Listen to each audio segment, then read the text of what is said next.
中外记者朋友们， Friends from the media, good afternoon. 欢迎大家参加Welcome 14届全国人大四次会 to 议 the press 记者会。 conference for the fourth 本 session 场 of 记 the 者会的主 14th 题是 National People's 经济主 Congress. 题。 The theme of the press 大会新 conference 闻中 today 心很 is 高兴地邀 economy. 请到5位嘉宾 We have 出席 invited 记者 5 会， ministers to 分 come 别 to the 是 press conference 国家发展和改革委 and 员 answer 会 your 主任、 questions. They are 郑三杰先生、 Mr. Zheng Shanjie, Chairman of the National Development Reform Commission, 财政部部长蓝佛安先生、 Mr. Lan Fo'an, Minister of Finance, 商务部部长王文涛先 Mr. 生、 Wang Wentao, Minister of Commerce, 中国人民银行行长潘功胜先生、 Mr. Pan Gongsheng, Governor of the People's Bank 中 of 国 China, 证券监督管理委员会主席吴清先生。 Mr. Wu Qing, Chairman of China Securities Regulatory Commission. 现 Thank 在 you. 请大家直接开始提问。 Now the floor is Thank you. open for The floor questions. is now open for questions. 请北区第一排第3位女士，谢谢。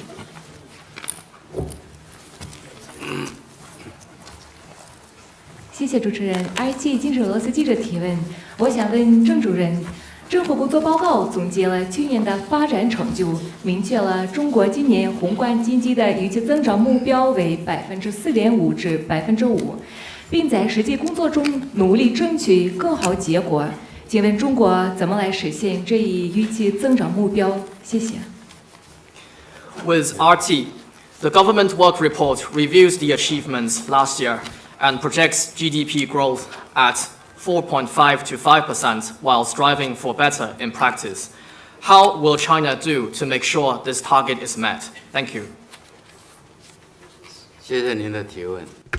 Thank you for the question. I also want to thank friends from the media for the care and support you have given for work related to 去 development 年 reform. 的经济工作和发展成就呢，中央经济工作会和政府 The 工作报 Central 告 Economic 已经 Work 做了全面 Conference 的 and the Government 总 Work 结。 Report have both provided 刚 a 才 comprehensive 关心的 summary of 今 China's 年的 development 经济增长 achievements in the 目标 past year. 这个也是大 The 家都 growth 比较 target 关注的 that you asked about is something 那么 that 这 people 个指标的 also 提 follow 出 very 呢，这 closely. 次是提了一个区间指标。 And this time we have 那么这 set 是 a 党 range 中央国务 target. 院经过 It 综 is 合的 set 研判、 by the CPC Central 系统 Committee and the 分 State 析、 Council based 科 on 学的论 systemic 证呢，稳正 assessment, 提出。 scientific validation, 我 and a 们 balanced 实现这 consideration, 个目 and 标 also 呢， with 应该说 prudence. 有坚实的基础。 I should say that the 这个 target 至 is 少呢，可以 underpinned by 从 a 3 solid 个方面 foundation, 来看这个问题， which can be 就是经 reflected 济总量， in at 还有 least 创 three 新能力， aspects. 还有 That 风 is 险的应 aggregate 对。 volume, 我 innovation 们从 capability, 经济总 and 量来看 risk 呢，去年 resilience. 中国的经济总量 First, China's 已经超过了 economic aggregate has 140万亿， crossed the 140 trillion yuan mark last year. “十四五”也算圆 The 满收 14th 官。 five-year plan came to a 那么 successful 应该说，我 completion. 们是交出了这个 And 超出各方预期的一个成绩 produced 单。 a 第二个， performance 从创 sheet 新能力 exceeding 来看呢，我们 expectations 的 of all 创新 sides. 成果和重大的突 Second, 破，全球 China 数 has 名 made significant 这一块呢， innovation 大家也 achievements 是 and 有目 major 共睹。 breakthroughs, which is for 那 everyone 么 to 说 see. 明什么呢？说明我们发展的动 And 力 this 更足。 demonstrates 那么这些 China's 创新 development 成果 is 同时 underpinned 也 by 惠及 stronger 了人民 dynamism. 群众的生 And 活。 these innovation results have also 第 brought 三个 real 就 benefits 是 to people's 制 lives. 度优势充分的发挥 Third,，China's 我们 institutional 坚定 strength 灵 have been 活 fully 有 leveraged, 效的应对 which 来 has 自 enabled 各个 us to 方面 cope 的 with risks and 风险和 challenges 挑 from 战。 all directions with 以上这 determination 些 and 超大 flexibility 的规 and 模 also 和 to 体 good 量， effect.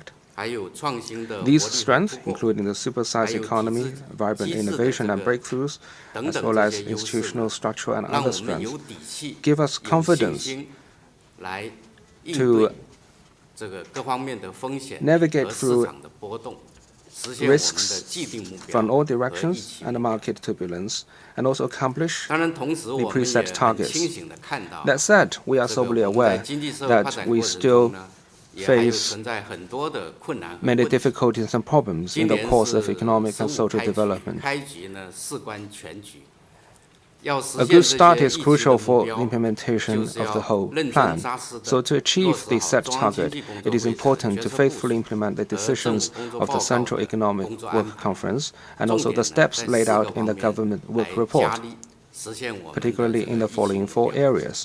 首先，第一个就是加力提升 First, 宏观经济的 Stepping 调 up 控的 efforts 效 to 率。 make macroeconomic 我们 governance 将 more 坚持稳 effective. 中求进， We will continue to 增 pursue 提质增 progress 效， while ensuring 就既 stability 重力度 and 也 improve 重 both 协 the 调。 quality and performance of 重 growth. 力度 We 就是 will 继续实施 both 更加 ensure 积极有为 intensity 的 policy implementation and improve policy coordination. So by ensuring the intensity of policy implementation, it means we will continue to pursue a more proactive macroeconomic policy and enhance counter and cross-cyclical adjustments. By improving policy coordination, it means we will boost the synergy between adopted policies and new ones, as well as the compounding effect of macro policies and reform measures, strengthen the alignment of fiscal, monetary, industrial, investment, employment, consumption, price, and regional policies, and ensure better policy coordination. If everything goes well, it is expected that China's GDP increment will surpass 6 trillion yuan, which is equivalent to the annual GDP of a medium-sized developed country, and that will also provide effective underpinning for us to stabilize growth, secure jobs, and cope with risks.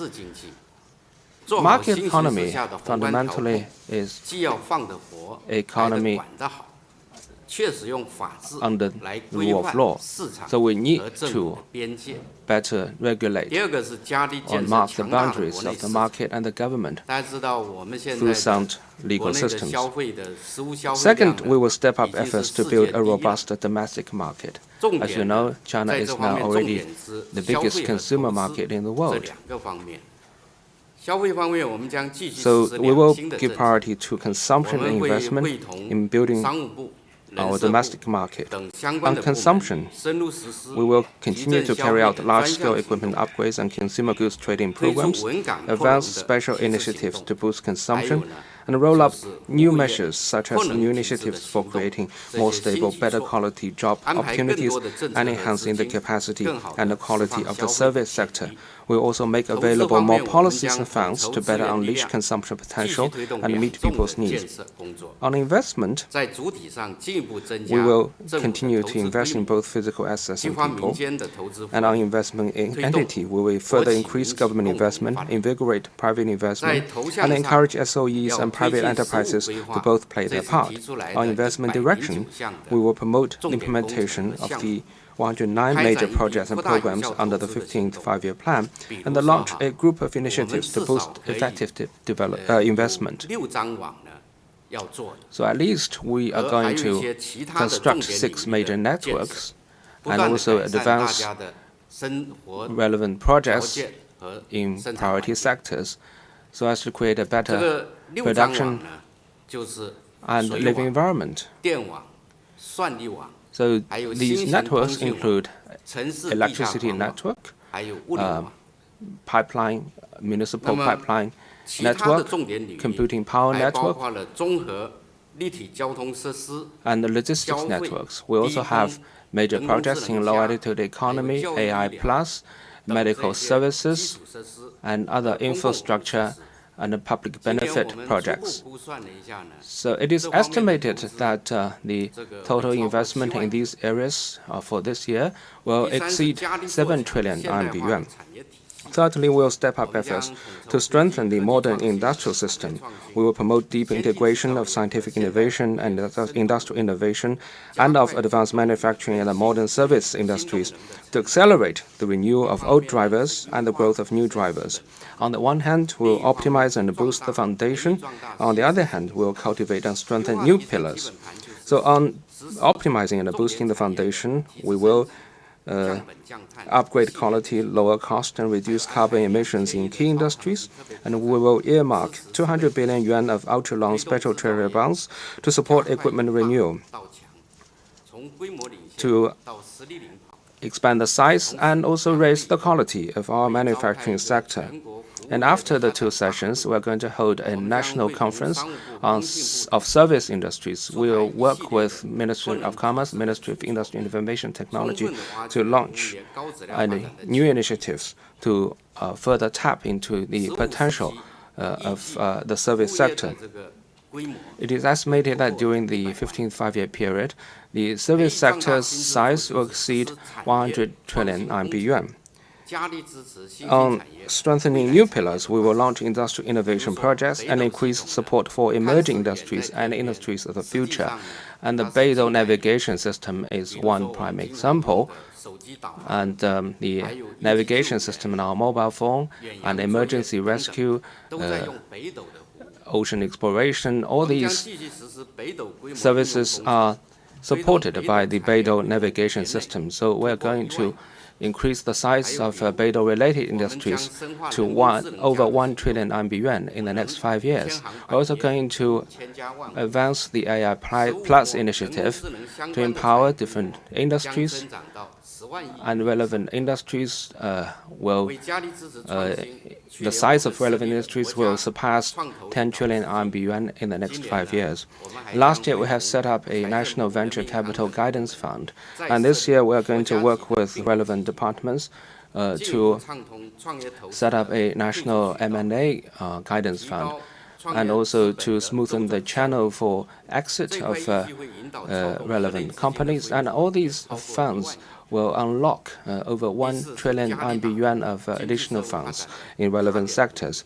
Fourth, we will step up efforts to remove the bottlenecks and obstacles impeding economic and social development. We will deepen reform, strengthen the legal system, and make visible reductions in 3 aspects. First, reducing the number of barriers. Second, reducing the number of unreasonable restrictions. And the third, reducing the number of problems through a coordinated and integrated approach. Thank you. 大家继续提问，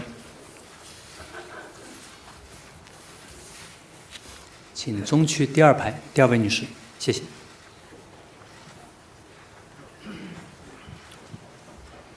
谢谢主持人。总台央视记者提问，我的问题提给蓝部长。蓝部长您好，政府工作报告对继续实施更加积极的财政政策做了部署。请问2026年更加积极的财政政策体现在哪些方面？谢谢。With China Central Television, my question is for Minister Lan. According to the government work report, China will continue to implement a more proactive fiscal policy. In 2026, in what aspects will this be reflected? Thank you. 谢谢你的提问。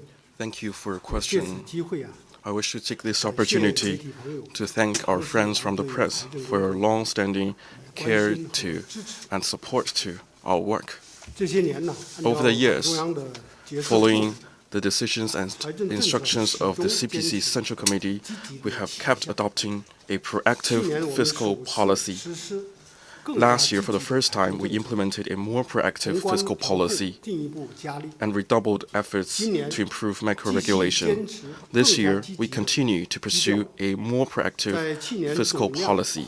Building on last year's expansion of fiscal spending, we will maintain that level of 这个安 intensity. 排充分考虑 This arrangement is made after taking into consideration the profound and complex changes in domestic and international situation and accommodating the needs of counter and cross-cyclical adjustments.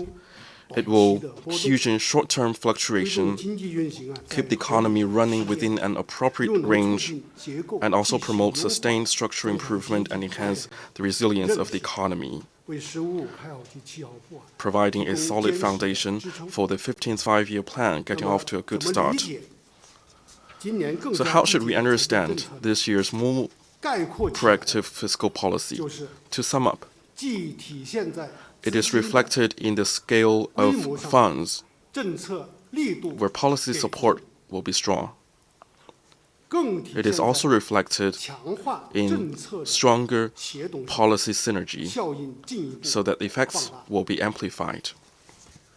在资金规模上 In terms of scale of 三 funds, 个方面， this year we reach new high in 3 aspects. 一是支出总 First, we 量 reach new 创 high 新高 in fiscal spending. 首次超过 It surpassed 30 trillion yuan for the first 今 time. 年赤字率继续按 The 4% deficit to GDP ratio for this year is again set at around 4%, and the government deficit is set at 5.9 trillion yuan. Together with fiscal revenue and fiscal funds at hand, expenditure in the general public 迈上 budget will reach 30 trillion yuan threshold for the first time. 二是 Second, we reach new high in newly issued government bonds, which will better expand domestic demand, stabilize growth, and promote transition. This year, 4.4 trillion yuan of local government special purpose bonds will be issued. 1.3 trillion yuan of ultra-long special treasury bonds will be issued to support implementing major national strategies, enhancing security capacity in areas, and carrying out large-scale equipment upgrades and consumer goods trading programs.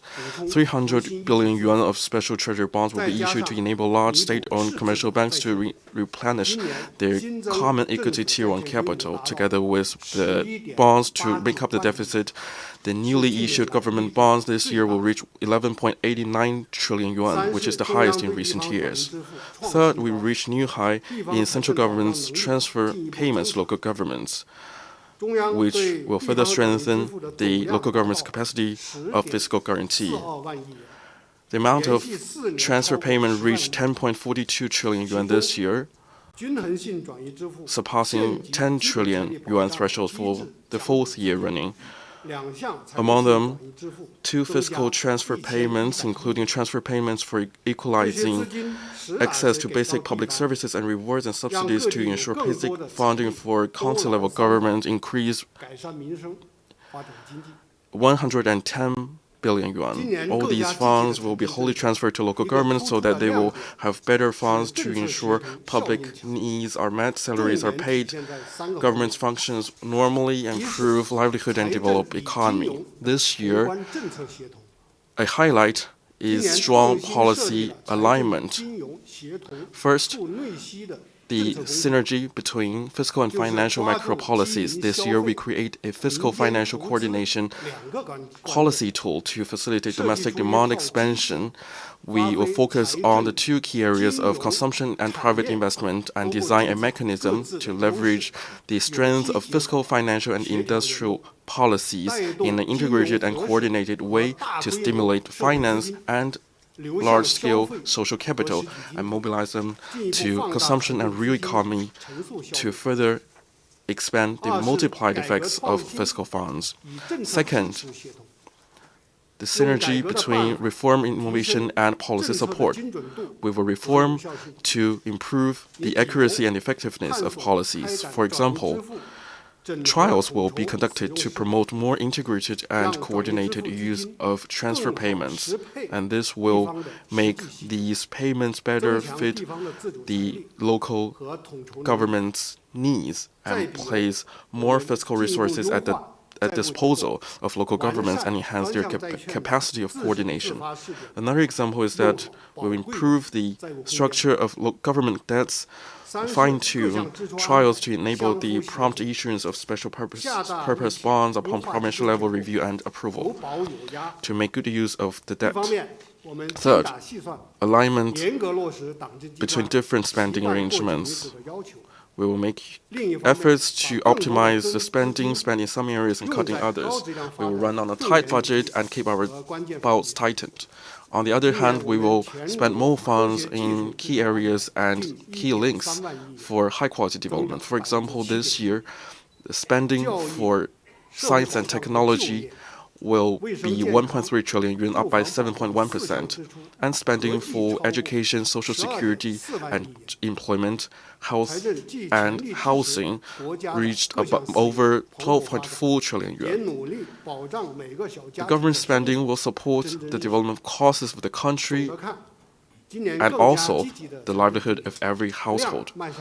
Overall, the more proactive fiscal policy this year has seen the quantity reaching new heights and quality making new improvements with greater efficiency and quality.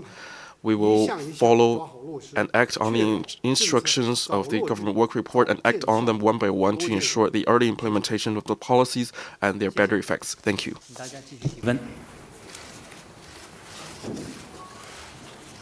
请南区第3排第3位男士举手的这位是。谢谢主持人。人民日报记者提问，这个问题想请问商务部王部长。我们注意到“十四五”时期消费新模式、新场景不断融合创新，涌现出很多新热点、新风尚。请问新的一年，商务部将如何持续激发消费潜力，推动消费体制扩容？谢谢。With People's Daily, my question is for Minister Wang. We noticed that during the 14th five-year plan period, the integration and innovation of many new models and new scenarios of consumption have given rise to many new trends and new styles. So in the new year, how will the Ministry of Commerce continuously unleash the potential for consumption and upgrade and expand consumption? Thank you. Thank you. Let me start with some changes in China's consumer market during the 14th five-year plan period. In terms of scale, China's consumer market stands as the second largest in the world. The retail sales has surpassed 40 trillion and 50 trillion yuan thresholds. As Chairman Zheng said, we rank the first in terms of consumption. When measured by PPP, parity purchase power, we are also the largest in the world. In terms of structure, during the 14th five-year plan period, China's per capita GDP has grown from $10,000 to over $13,000, and there have been some new trends in consumption. The traditional goods consumptions has shifted from shortage to green and low-carbon ones. For example, the penetration rate of new energy vehicles has increased from 5.7% in 2020 to 53.9% in 2025. In terms of service consumption, in particular, experimental consumption has seen a strong growth. People like to spend money on experimental consumption and pay for their interests, hobbies, and physical and mental health. From 2022 to 2025, the growth of retail sales of services was 10.4% annually. If you look at the Spring Festival holiday that has just passed, people will feel that the Spring Festival vibe is strong. Places are crowded, high-tech is popular, and market is booming. There are three highlights. First, offline consumption is thriving, driven by the consumer goods trading programs and the Spring Festival shopping campaigns. The offline consumption in physical stores during the Spring Festival outpaced the online sales. This is the first time in recent years. The average daily sales of major retailers and catering companies grew by 5.7% from last year. This is according to the big data. And growth of retails in physical stores outpaced online sales by 3.9%. Second, traveling is now a new way to spend the Spring Festival. Many people used to visit relatives and friends during the Spring Festival travel, but this year, not a few people went back to their hometown and then made a getaway. During the Spring Festival, 596 million trips were made, and the spending reached 803.43 billion yuan. They were both new highs. And third, a boom on high-tech consumption is emerging. For example, some smart glasses, smart products, AI is reaching the general public. Robots take to the stage, make their ways to the shopping malls, and join in the temple fairs, and drones put on light shows. All these highlights speak to the strong vitality of China's consumer market. The Central Economic Work Conference and the Government Work Report has taken boosting domestic demand as a priority. The Commerce Ministry will continue making efforts to improve livelihood and boosting consumption, launch policies and carry out activities, and make efforts to implement the special campaign on boosting consumption to stimulate consumption and expand domestic demand. There are three aspects. First, on goods consumption, we will continue the consumer goods trading programs with 250 billion yuan special funds as outlined in the government work report. Till now, the sales of the trading programs have surpassed 4.16 trillion yuan, benefiting 531 million people. We will continue to optimize the mechanism from the version 1.0 to 2.0. Our support will be focusing on two areas. First is green and smart products, and the second is offline sales in physical stores, as is emphasized in the government work report. The trade-in programs is not aimed to replace the same products, but supporting the new areas, new industries, and high-tech products to explore the space in the market. Second, we will push forward the trial programs on new forms, new models, new scenarios of consumption. As Minister Lan said, we will leverage and exploit finance to boost consumption. We will support 50 pilot cities, including Beijing, and focus on debut economy, cross-sector fusion at these key areas to develop a number of new high-profile consumption scenarios with good experience and broad appeal to unleash the potential of consumption. Second, on service consumption, in January this year, the State Council General Office rolled out a working plan on fostering growth drivers for consumption in services, which outlined 6+3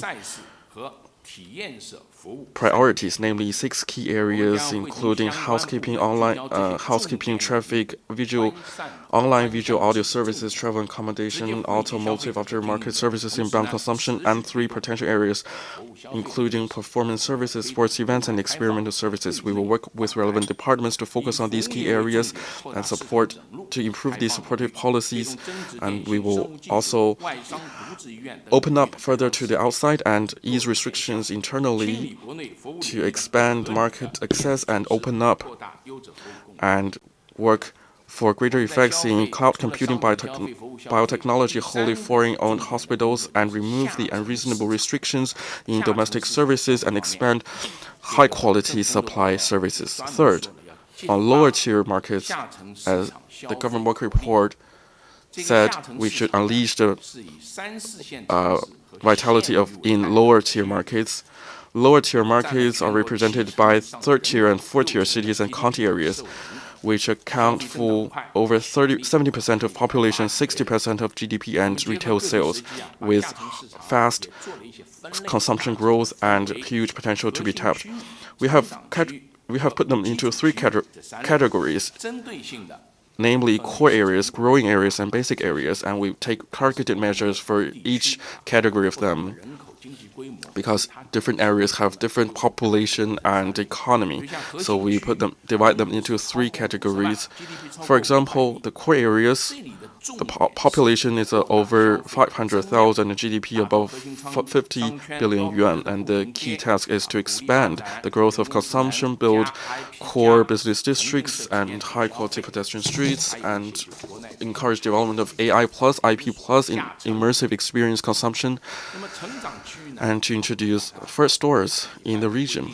For growing regions, there are places include with more than 200,000 people and GDP above 10 billion yuan. The key task is to unlock the potential of existing consumption capacity, upgrade and renovate the existing commercial centers, and to improve the layout of chain stores, and to develop some small stores that carries local culture and time-honored brands. For those other basic areas having a small population and economy, the key task is to ensure the regular consumption and develop a county-level comprehensive commercial center in a targeted manner and increase the radiating effects to countryside and unleash the potential of consumption in these lower-tier markets. Thank you. 请北区第5排第1位女士，谢谢。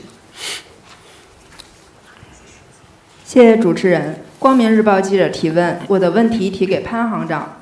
2025年货币政策支持实体经济取得了明显成效。2026年是“15+5”开局之年。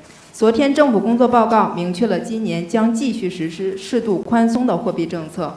请问这方面央行有何考虑？谢谢。With Guangming Daily, my question is for Governor Pan. In 2025, the monetary policy was effective in supporting the real economy, and this year marks the beginning of the 15th five-year plan. According to the government work report, it makes clear that this year, China will continue to apply an appropriately accommodative monetary policy. So for the People's Bank of China, what is the thinking behind this? Thank you. 好，谢谢你的问题。 Thank you for your question. 媒体界的各位朋友，大家好。 Friends from the media, good 感谢大家 afternoon. 的对金融业改革发展 I want to thank you for your long-standing interest in and support to financial reform and development and the work of the PBOC since 2025, acting on the decisions of the CPC Central Committee and under the guidance of the Central Financial Commission. The PBOC has adopted an appropriately accommodative monetary policy, made the central bank's policies more relevant to and targeted at market concerns. We have rolled out multiple measures in aggregates, pricing, and structure, and supported steady growth of the real economy, high-quality development, and stable operation of the financial market. At the start of this year, we released regulations and lowered the interest rates on structural monetary policy tools by 0.25 percentage points and improved policy factors and established a dedicated re-lending facility of 1 trillion yuan, especially for private businesses. We've also continued to maintain ample liquidity since this year through open market tools. Over 2 trillion yuan medium and long-term liquidity has been deployed. Generally speaking, the overall financing conditions has remained accommodative and financial aggregate grown reasonably. We will release relevant indicators in a week. At the end of January this year, total social financing grew by 8.2% year-on-year. Broad money M2 grew by 9% year-on-year. Comprehensive financing cost has been low. In January, the weighted average interest rate on newly issued corporate loans and personal housing loans was 3.2% and 3.1%, both at historical lows. Credit structure has further improved. Loan in science-tech, green, inclusive, elderly care, digital, and other areas maintained double-digit growth, all higher than the average growth of loans. In 2025, the net revenue of the bond market was 16 trillion yuan, 46 of the total, which is also quite high in recent years. It also shows the financing structure of China is going through profound development. In 2026, the PBOC will earnestly implement the decisions of the CPC Central Committee, continue to implement the appropriately accommodative monetary policy, highlight promoting steady economic growth and moderate price rebound, flexibly and effectively use reserve requirement cuts, interest cut rates, and other monetary policy tools, and coordinate existing and new policies to create a conducive monetary and financial environment for the start of the 15th five-year plan. First, on the quantity. Besides the traditional way of the reserve requirements ratio, the quantitative monetary policy toolkit also contains reserve repo, medium-term lending facility MLF, government bonds, trade, and other open market tools. We will use them in a flexible and effective manner and maintain ample liquidity so that social financing scale and growth of money supply are in line with economic growth and overall price expectation.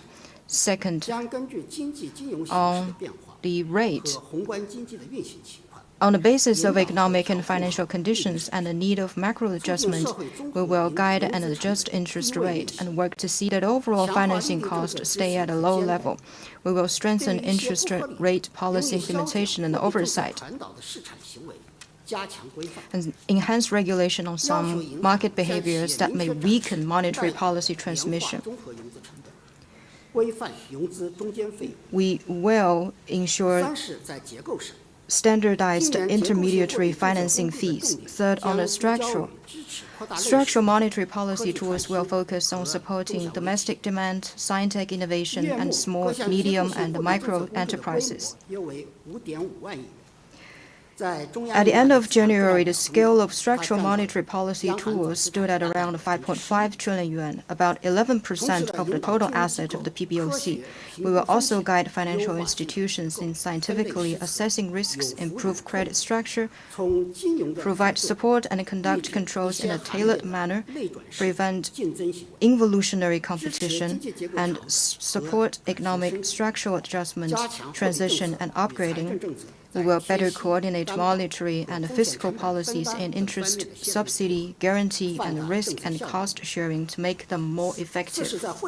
Fourth, on the exchange rate, this year, the RMB exchange rate against the US dollar has appreciated. This is related to China's continued economic development, weakened US dollar index, and corporate seasonal foreign exchange settlement. Now, the RMB exchange rate against the US dollar is within a median range in recent years. China does not have the need or intention to devaluate its currency to gain competitive edge in trade. The position of the PBOC has been always clear. We will continue to uphold a decisive role of the market in exchange rate formation, keep exchange rate flexible, strengthen expectation guidance, and keep RMB exchange rate basically stable at an adaptive and balanced level. In certain circumstances, we will, following international rules, use macro-prudent management tools to correct herd behaviors of the market. And that is why we decided to adjust the foreign exchange risk reserve requirements ratio for forward foreign exchange sales, which is in line with international rules. There are different kinds of factors that may affect exchange rate, such as geopolitics, unexpected incidents, and the financial market,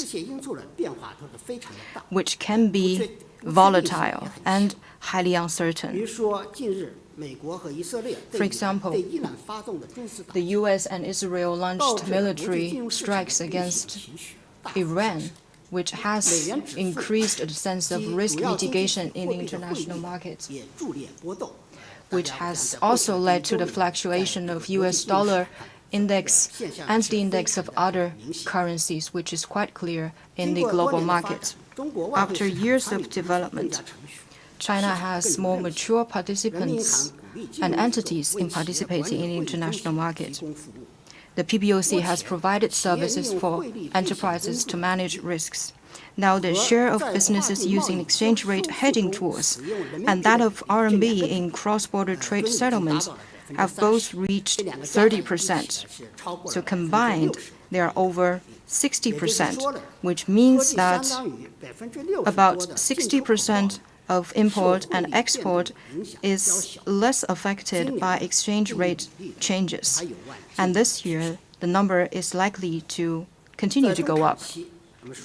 In the medium and long term, which is about the next 5 to 15 years, the PBOC will implement the 15th five-year plan, build a sound monetary policy system, properly handle the relations between short-term and long-term, steady growth and risk prevention, internal and external, and coordinate the goals, tools, and the transmission of policies.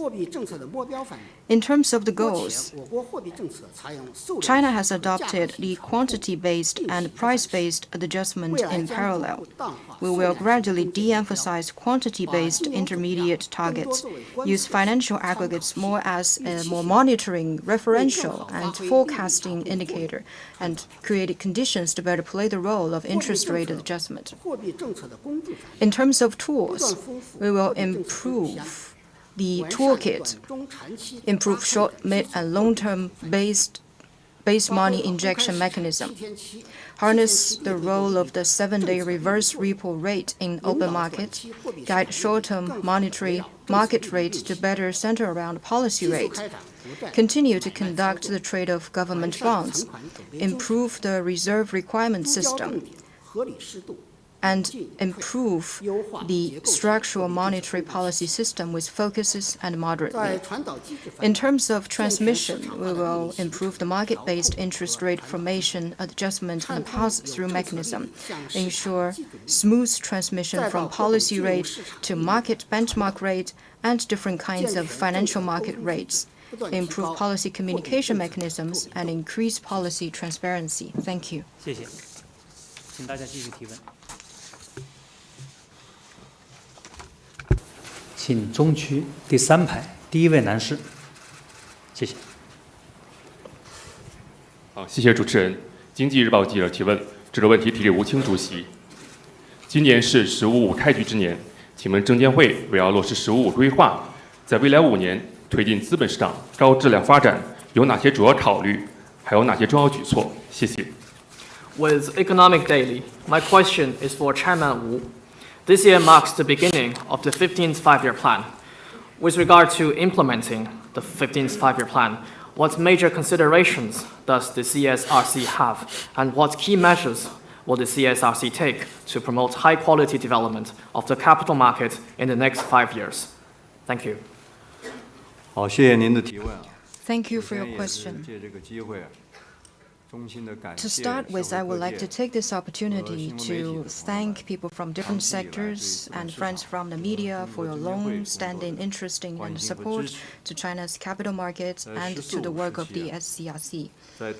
During the 14th five-year plan period, under the strong leadership of the CPC Central Committee and State Council, we've worked with relevant sides to implement the new 9 guidelines, actively responded to internal and external challenges, and promoted risk prevention, regulation, and high-quality development of the capital market in a synchronized manner. During the 14th five-year plan period, the equity and bond financing in exchange markets totaled 64 trillion yuan. The share of direct financing grew to 31.97. The structure of financing is undergoing profound changes. This number has increased by 3.2% compared with the 13th five-year plan period. And the financing in equity and bond has provided important tools and products for investors. About 590 million yuan of the financing was shareholding financing, and the cash dividend of the equity market reached 1.07 billion yuan. Now the total market capitalization of A shares is over 110 trillion yuan. The annual revenue of the over 5,400 listed companies is over half of the GDP. In the GSI 300 constituent stocks, companies from emerging sectors with strategic importance weighted over 45%, accumulating greater momentum for innovation-driven and high-quality development. The market value of A shares float held by medium and long-term capital increased by 40%. And the market function of coordinating investment and financing has been further improved. In terms of market manipulation, insider trading, financial fraud, and other illegal cases, the number and amount of penalties increased by 82 and 39% respectively compared with the 13th five-year plan period, increasing fairness and transparency of the market. The scale, structure, and quality of the capital market improved notably. Its resilience and risk resistance ability further strengthened. The stock market's role as a barometer has been better brought out. In keeping employment, enterprise operations, markets, and expectations stable, it has played increasingly important roles. In the period covered by the 15th five-year plan will be critical as we work to reinforce foundations and push ahead on all fronts toward basically achieving socialist modernization. It is also critical as the capital markets advance toward high-quality development. The 15th five-year plan has laid out important requirements to make the capital market more inclusive, adaptable, and better balance its financing and investment functions. The CSRC will continue to work with relevant parties to ensure 100% implementation, focus on serving Chinese modernization and boosting China's strengths in finance, coordinate risk prevention, strengthen regulation, and high-quality development. To promote high-quality development of the capital market, we will work on 5 fronts. First, we will make the market more resilient and stable. Stability is of overarching importance and a prerequisite of the high-quality development of the capital market. We will continue to pool strengths to foster market mechanisms and ecosystems that encourage long-term investments with long-duration capital, improve mechanisms of ensuring market stability with Chinese characteristics, diversify the means of cross-cyclical adjustment, and increase the inherent stability of the market. Second, we will make the systems more inclusive and adaptable, focusing on deepening the reform of investment and financing. We will continue to improve the fundamental systems of the capital market, develop diversified equity financing, develop multiple exit mechanisms for private funds, develop the bond, REITs, and asset securitization markets, develop more products and tools to serve the high-quality development of new quality productive forces with targeted efforts. We will steadily develop futures and derivatives market to better meet the need for risk management of businesses and individuals.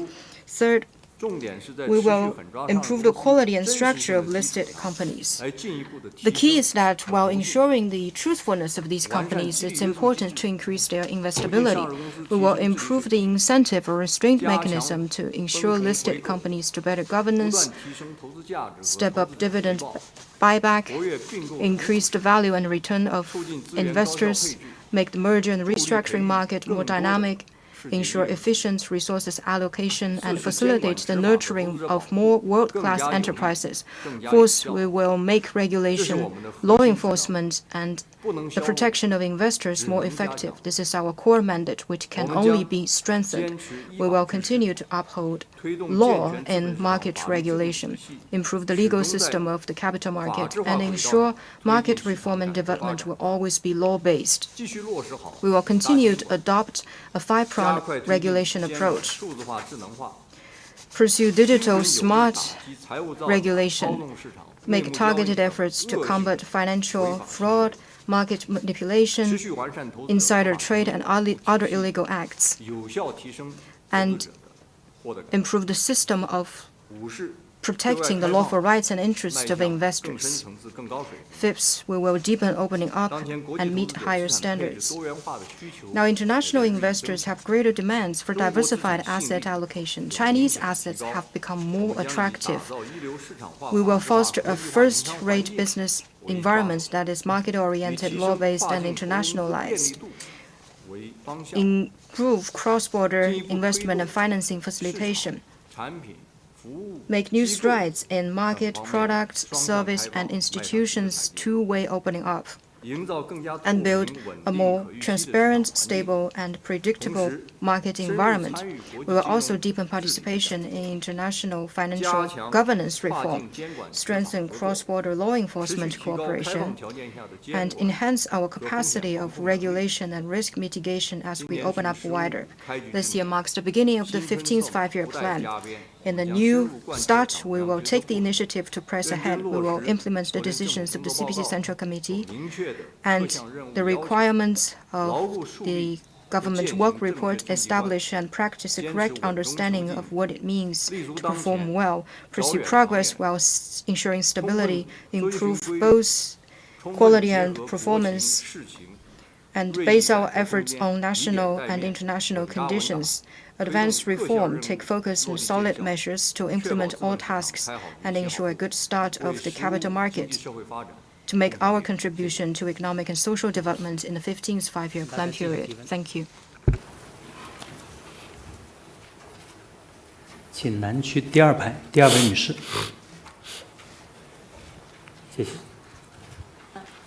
谢谢主持人，我是《向阳商报》的记者，我的问题是提给南部长的。南部长您好，您刚才提到过说，政策协同是今年财政政策的一个亮点，尤其是创新势力的财政金融协同。 促内需的政策工具，市场对这个都非常的高度关注，能不能给我们做一个详细的介绍？谢谢。With Hong Kong Commercial Daily, my question is for Minister Lan. Just now, you mentioned that policy coordination is a major highlight in fiscal policy this year. The market is particularly interested in the new fiscal-financial coordination policy instrument to facilitate domestic demand expansion. So, could you give us a more detailed introduction? Thank you. Thank you for your question. Domestic demand playing a leading role and domestic circulation running internally is a unique strength of a major country's economy. China's economy is now moving toward innovation-led and high-quality development, but the problem of strong supply and weak demand is still prominent. Consumption lacks momentum, and growth in private investment is sluggish. To address this problem, this year the central fiscal budget allocated 100 billion yuan, as I introduced earlier, to roll out a fiscal-financial coordination package of 6 policies. Four of them are targeted for supporting private investment and the other 2 for consumption. The policy package take a comprehensive use of loan interest subsidies, guarantee compensation, and risk-sharing tools. And the key is to leverage the policy coordination and alignment effects of fiscal, financial, and industrial policies. The fiscal part established the system, the mechanism, and provide the funds. The financial part provided liquidity, and the industry and information technology departments put forward lists of projects, forming a chain of fiscal taking lead, finance, expanding effects, and market operating, tapping more social resources which will flow to the key areas of expanding domestic. Together with this year's consumer goods trading program, 250 billion yuan funds, the intensity is greater than last year. According to preliminary calculations, hundreds of millions yuan of fiscal funds could benefit trillions yuan of credit, giving full play to the leveraging role of government funds. In terms of the focus of policy, there are 3 main aspects. First, giving consumers more choices. On the basis of last year's policy of loan interest subsidies of personal consumption, we have made some improvements and upgrading, shifting from providing options by the government to making decisions by the consumers. First, we remove the limits in the areas of consumption for people's daily consumption, be it on goods or services, big or small items, through online or offline means. As long as you consume, you pay, the fiscal funds will provide a loan interest subsidy of 1 percentage point. Second, we increase the upper limits for 1 single subsidy, for 1 single consumption loan at a financial institution.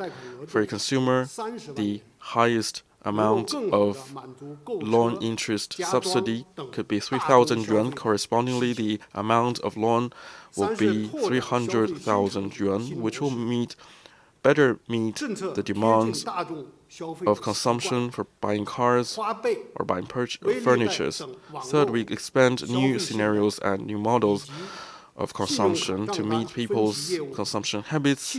Some online consumer credit platforms, including Huabei and Weilidai, and credit card installment services and auto finance can all enjoy such low interest subsidies.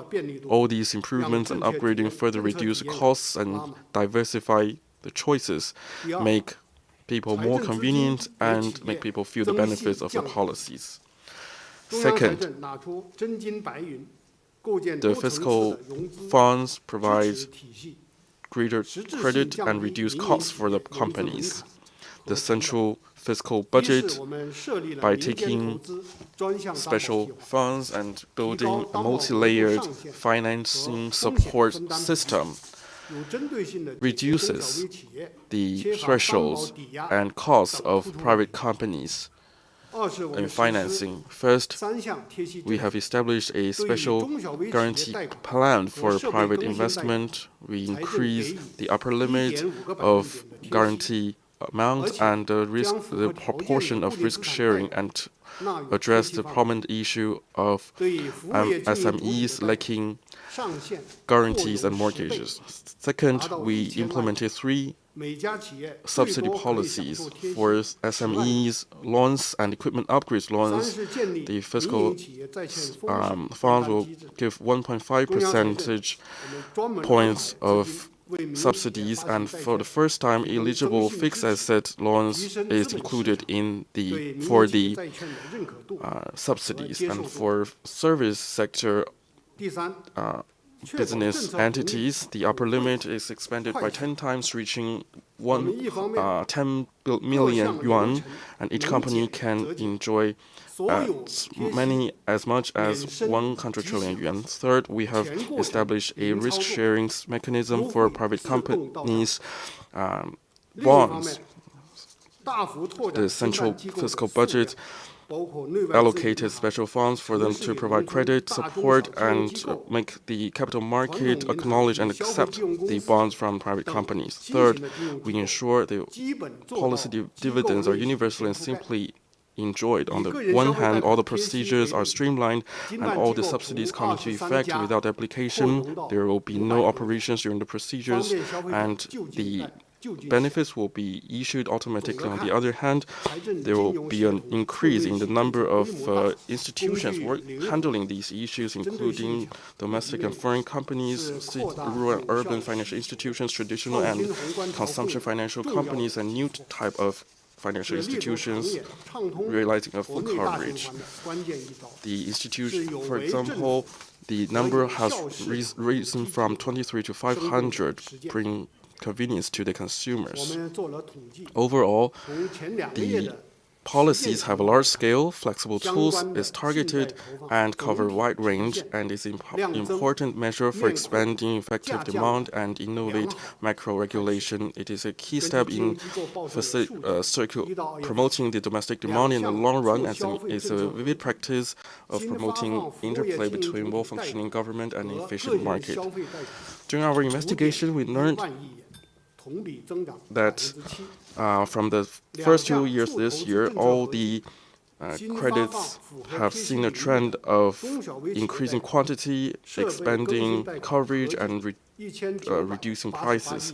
According to preliminary data, in the first 2 months, the newly issued loans for service sector entities and individual consumption was 5.1 trillion yuan, up by 7%. And for the other 2 policies promoting policy, the newly issued SME loans and equipment upgrades loans reached 198.8 billion yuan, up by 20%. The growth is up by 11% compared with the newly issued RMB loans issued by the financial institutions and boosting 280 billion yuan of investment. We believe going forward, we will continue following the policy investment and adjust them in a timely manner to ensure that they will benefit the companies and people. And we believe that as the implementation of the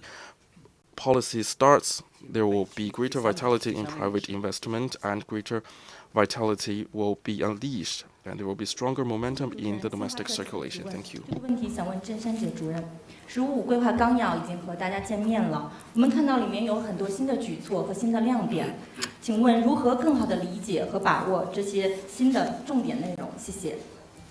With Xinhua News Agency, my question is for Chairman Zheng. Now, the outline of the 15th five-year plan for national economic and social development is already available. We find many new measures and new highlights. So how to better understand these key points? Thank you. 谢谢您的提问。 Thank you for the question. 15规划纲要呢，确实有很多新的 Indeed, 措施和新 there 的 are 亮点。 quite a number of new measures and new highlights in the outline of the 15th five-year plan. 建议精神，国务院组织编制了15规划纲要。 In accordance with the recommendations of the CPC Central Committee, we have worked with relevant authorities to formulate the outline of the 15th five-year plan, which is being reviewed by the deputies to the two sessions these days. Based on our experience in formulating the outline, I think it is important to have a clear understanding of three things about the 15th five-year plan. First, we need to clearly understand the historical mission of the five-year plan in connecting the past and the future. 这次都提到两个很关键的词，就是夯实基础。 In implementing the 15th five-year plan, it is vital to strengthen the groundwork and push forward on all fronts. That means we need to do a good job in areas that provide the foundation for development and security so that development will be more stable and resilient. And at the same time, we need to take greater initiatives and act more proactively in strategic sectors crucial to modernization and future development. For instance, in anticipation of demographic changes, as you know, China's population structure or demographic structure is shifting toward a higher quality growth, and population aging and fragmented distribution of population among different regions is the new trend. So we need to step up efforts in this regard. Let me give you an example.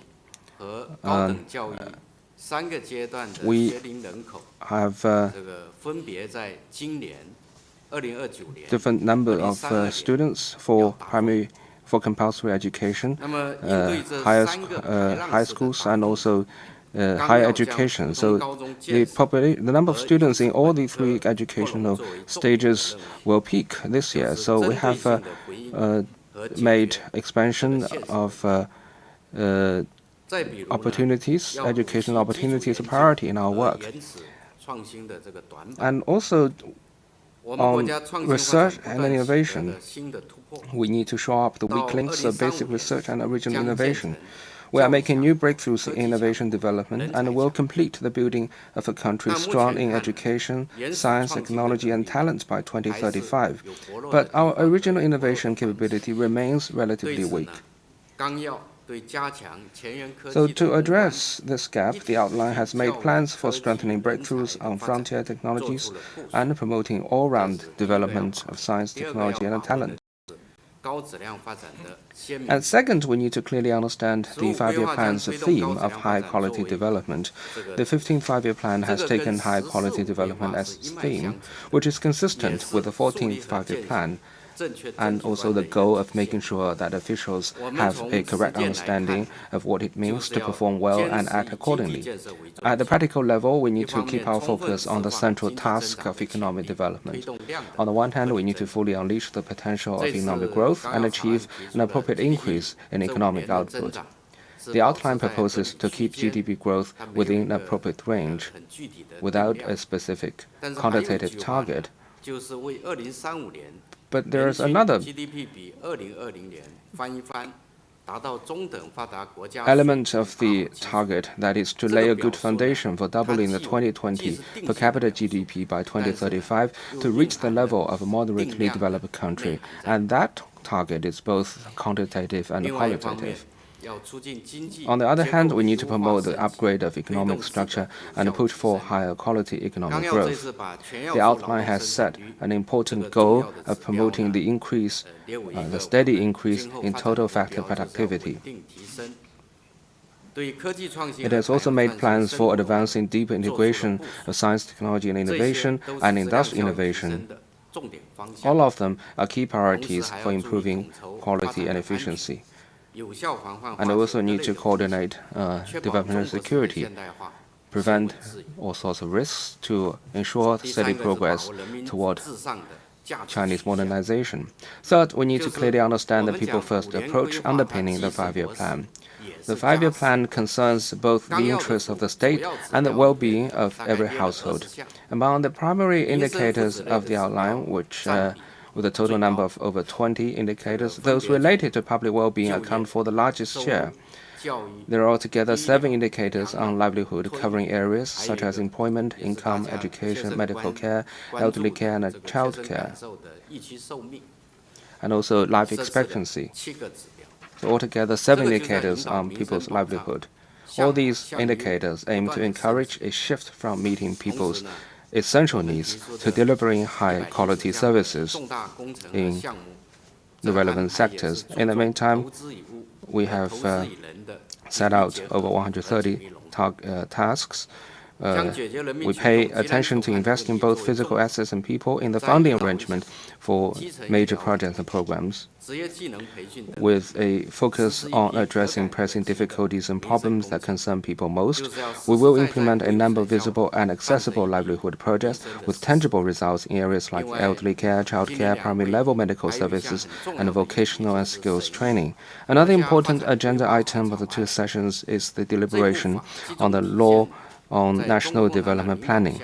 This law encapsulates the party's experience in leading the country's economic and social development through 5-year plans, and will provide robust legal safeguards for the formulation and implementation of 5-year plans. Thank you. 大家继续提问。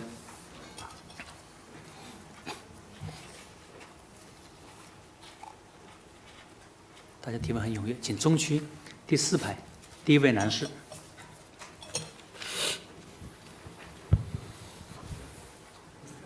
你好，彭博新闻社的记者。I have a question for Minister Wang Wentao on the trade surplus. The trade surplus continues to set records in recent years, reaching $1.2 trillion last year.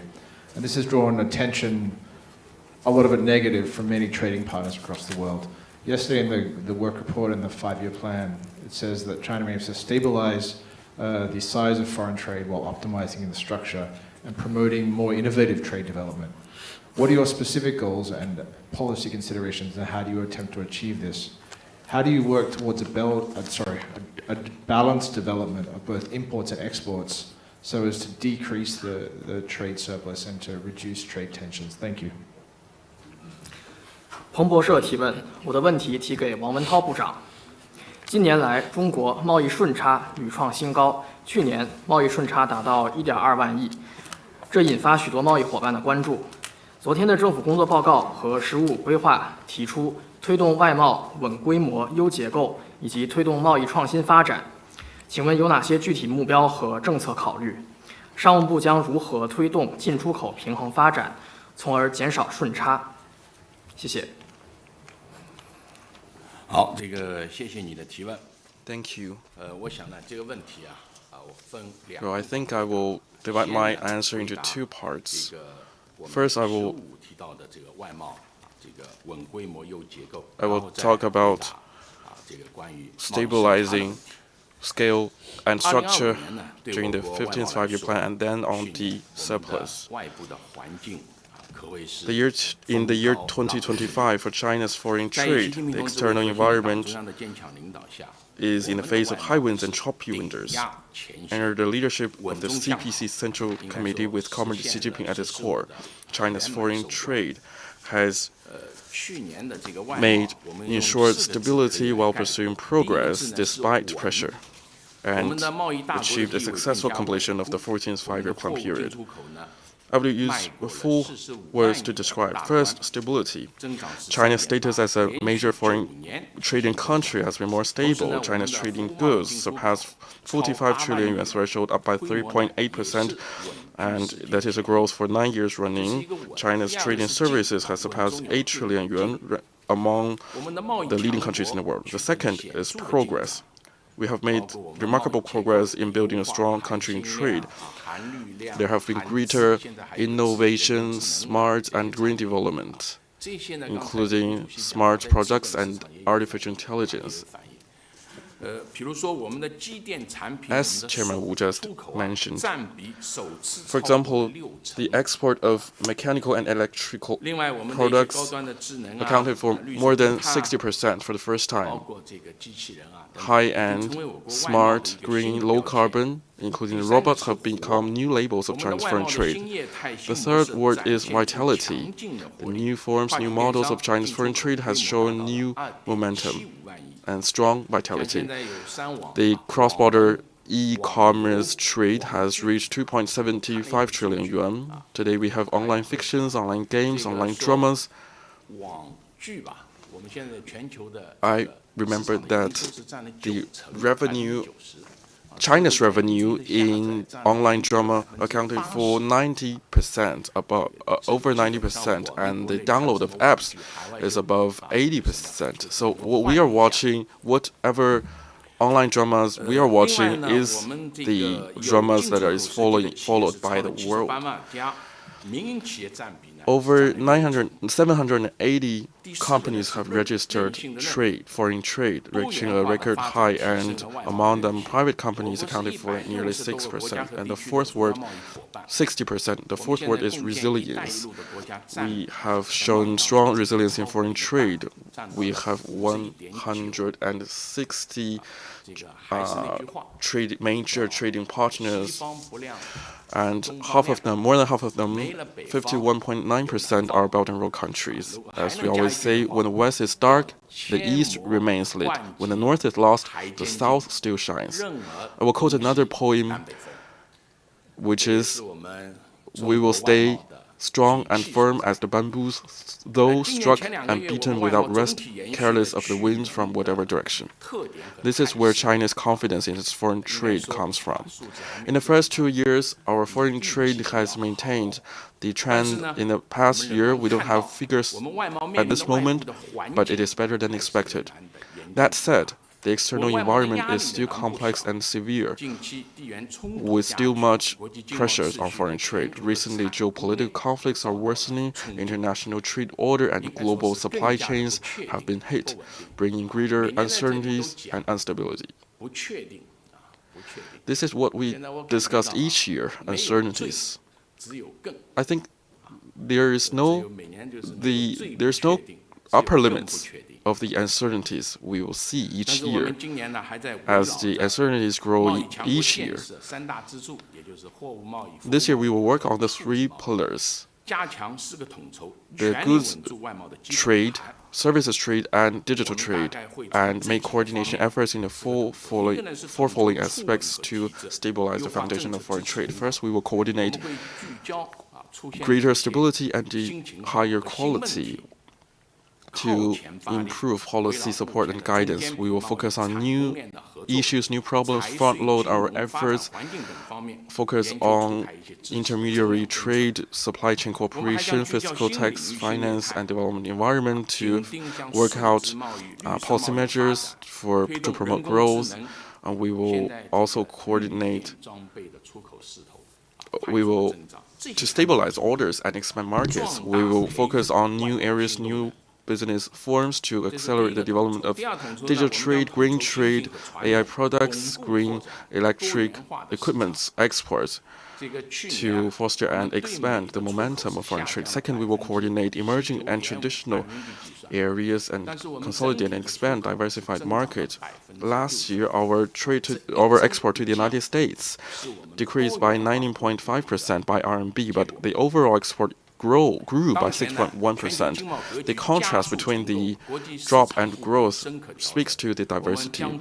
As we speak, the global trade landscape is reshaping and international market is undergoing profound shifts. We will adapt to the new situation, new changes, and promote integrated development of trade and investment and support companies to go abroad to participate in exhibitions and host exhibitions and host the content fair and other exhibitions, sign more free trade agreements, expand our circle of friends to help companies to better participate in the market. My third point, on your question on surplus, 1.2 trillion surplus.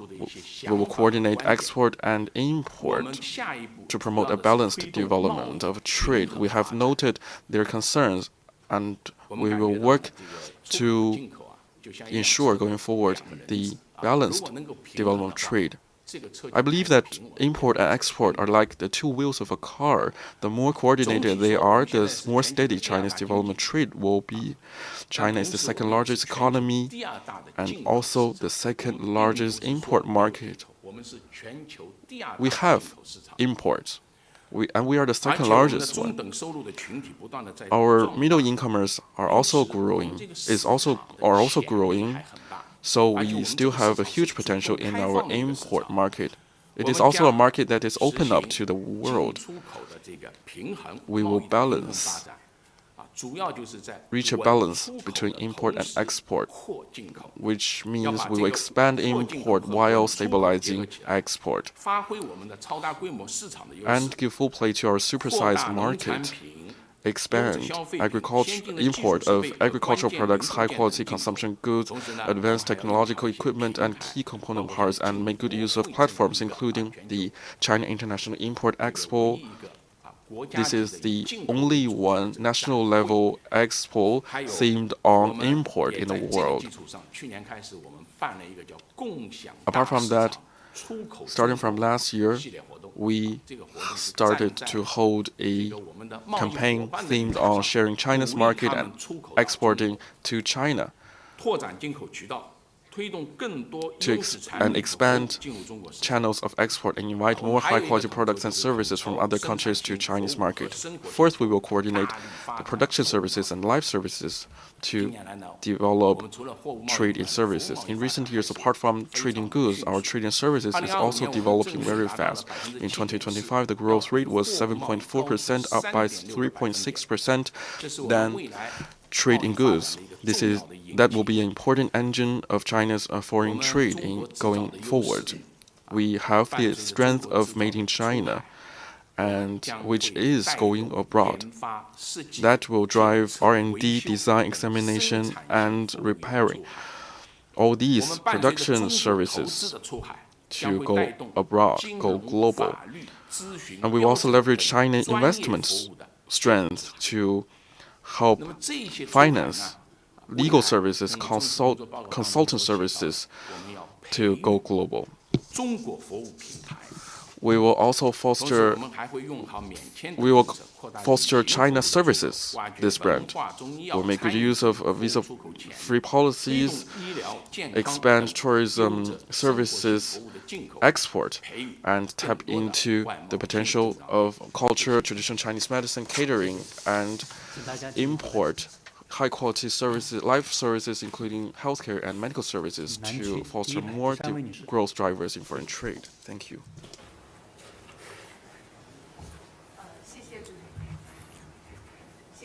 香港中评社记者提问，我的这个问题想请教一下证监会的吴主席。我们注意到“十五五”规划对新兴产业和未来产业做了一个重要的部署。那么面对新形势，请问证监会在进一步提高资本市场制度的包容性、适应性，更好服务科技创新以及这个新质生产力发展方面有什么样的一些新举措和考虑？谢谢。谢谢。With China Review News Agency, my question is for Chairman Wu of the CSRC. The 15th five-year plan makes important instructions with regard to emerging industries and industries of the future. In light of the new circumstances, what new measures and considerations does the CSRC have in making the capital market more institutionally inclusive and adaptable, and better serving scientific and technological innovation and the development of new quality productive forces? Thank you. Well, thank you for your question. It's indeed a very important one. General Secretary Xi Jinping has stressed on different occasions that we must put the development of new quality productive forces in light of local conditions at a more prominent strategic position and enhance industrial synergy to coordinate traditional industries and emerging ones. At the government work report, Premier Li highlighted the need. The long-term M&A and listing green channel for relevant companies and to provide innovation with financial means. In recent years, the new round of technological revolution and industrial transformation have picked up pace. Major capital markets around the world have taken the initiative to reform, to adapt to new development trends. As for China, whether it is about the nurturing and growing of emerging sectors and planning for future industries, or the transforming and upgrading of traditional industries, we need to better harness the function of the capital market, accelerate the integrated development of scientific innovation and industrial innovation. And new quality productive forces will support high quality development of the capital market and increase the return for investors and sustained return for them. The CSRC, prioritizing the development of a modernized industrial system and new quality productive forces, has rolled out the 8 measures for the SDAR market, the 6 measures for the M&A, and 1+6 reform of the SDAR market. A number of innovation enterprises have completed IPO and M&A and restructuring. The A-share market's tech-driven story is gaining clearer traction.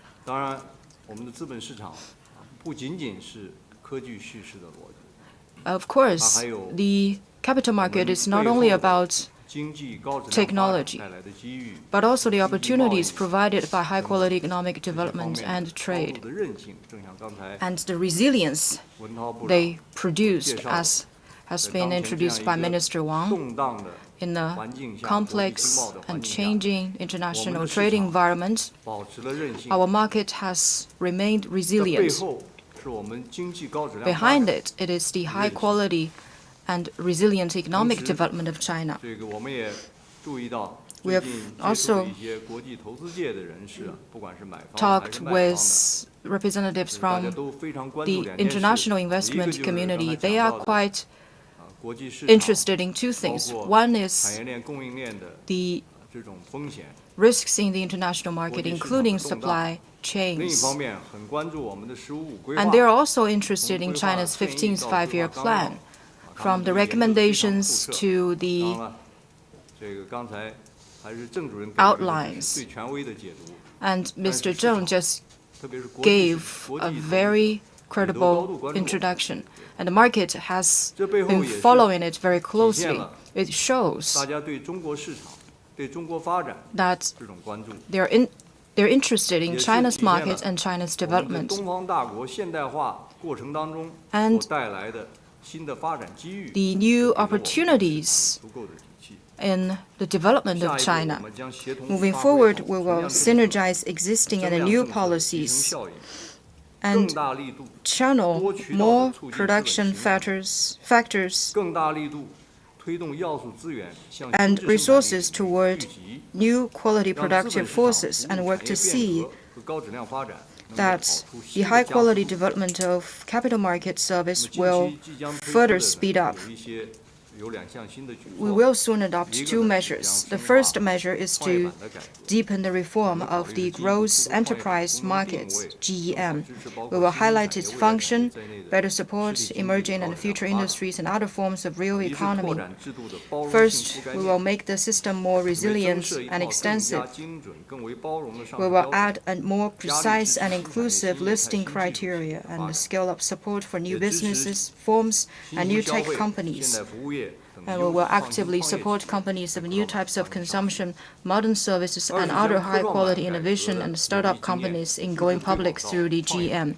And second, we will apply the useful experience of the STAR to the GEM. Specifically, for high-quality companies, we will carry out IPO pre-review, allow eligible companies under review to increase capital and expand shareholding with shareholders and improve the pricing of new shares. Third, we will improve the quality of listed companies in the GEM comprehensively, establish mechanisms of listing recommendation, selection review, and whole process regulation, better serve local economy and private businesses. Now, the plan of deepening reform of the GEM is basically in place. We will further improve it and release it when it's ready.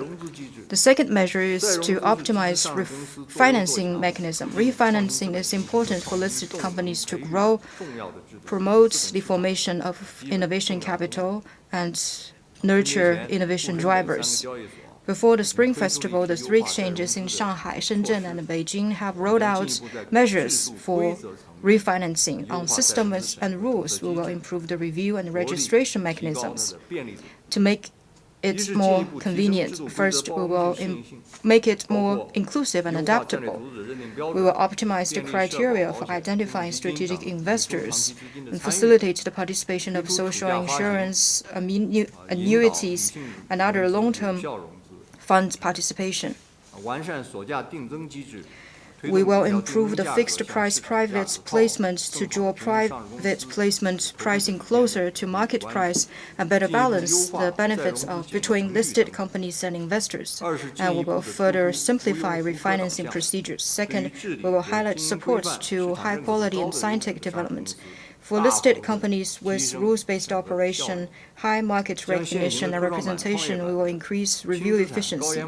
We will extend the identification criteria of the STAR and GEM to the main board.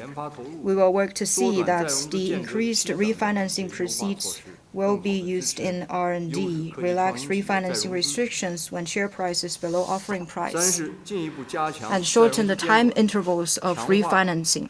Third, we will further improve regulations, strengthen the whole process regulation covering application acceptance, review, registration, and fundraising and use, step up law enforcement, act in accordance with law to strictly punish refinancing fraud, improper change of the intended use, and other illegal acts to protect the rights and interests of investors.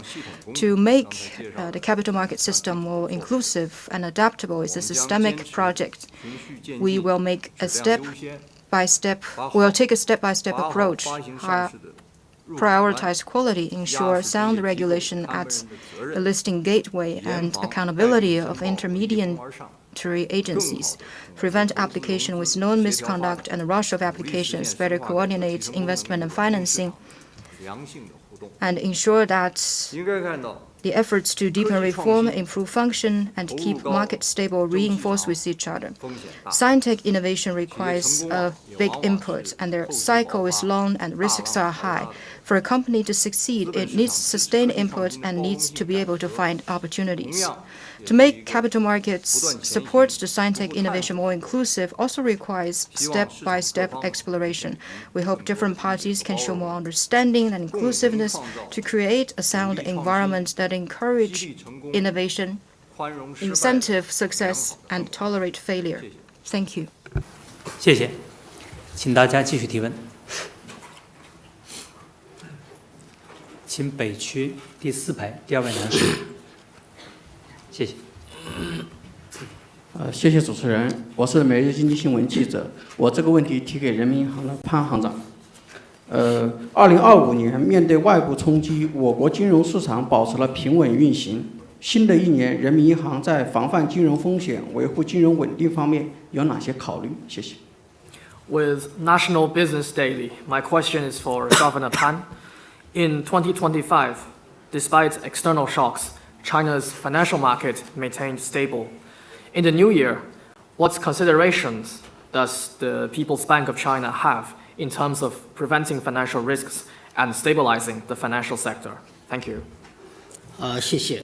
Well, thank you for your question. 在过去的1年呢， Over the past 总 year, 体来说， generally 我国 speaking, 重点领域的金 in 融风 key 险 areas, the financial risks in China have been 金 diffused 融体系和金融市场 effectively. 运 The 行 financial system and market has been operating smoothly. 这样几个方面。 It can be shown in the following 一是我 aspects. 国 First, 金融机构 China's 整体健 financial 康 institutions have 到去年 operated 末呢，商业银行的 healthily. 资本 By the 金 end of 率 last 是 year, commercial banks' capital adequacy ratio was 15.5%, non-performing loan ratio 1.5%, and loan loss provision coverage ratio 205%. The comprehensive solvency adequacy ratio of insurance companies was 181%. All are notably higher than oversight criteria, indicating a quite strong capability to withstand risks. Second, the financial market has operated steadily. In the foreign exchange market in 2025, RMB appreciated by 4.5% against the US dollar and is at a median level among currencies of major economies.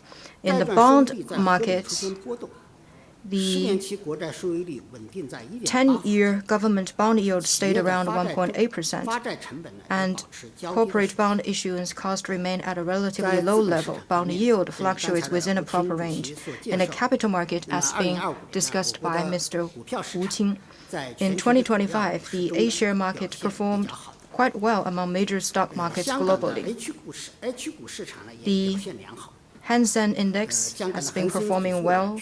It grew by over 27% last year. Third, risks in key areas have been further reduced. We've made important progress in resolving risks of financing platforms. We have made efforts over the past 3 years. By the end of last year, compared with the beginning of 2023, the number of financing platforms went down by over 70%. So is the debt scale. We have supported and worked with financial regulators and local governments to use on-the-spot rehabilitation, merger and restructuring, market exit, and other means to promote reform and risk resolvement of small and medium-sized institutions. The number of high-risk institutions would cut by half over the peak. We've also worked with relevant agencies to crack down on illegal fundraising, speculation and trade of virtual currencies, illegal banks, and other illegal financial activities.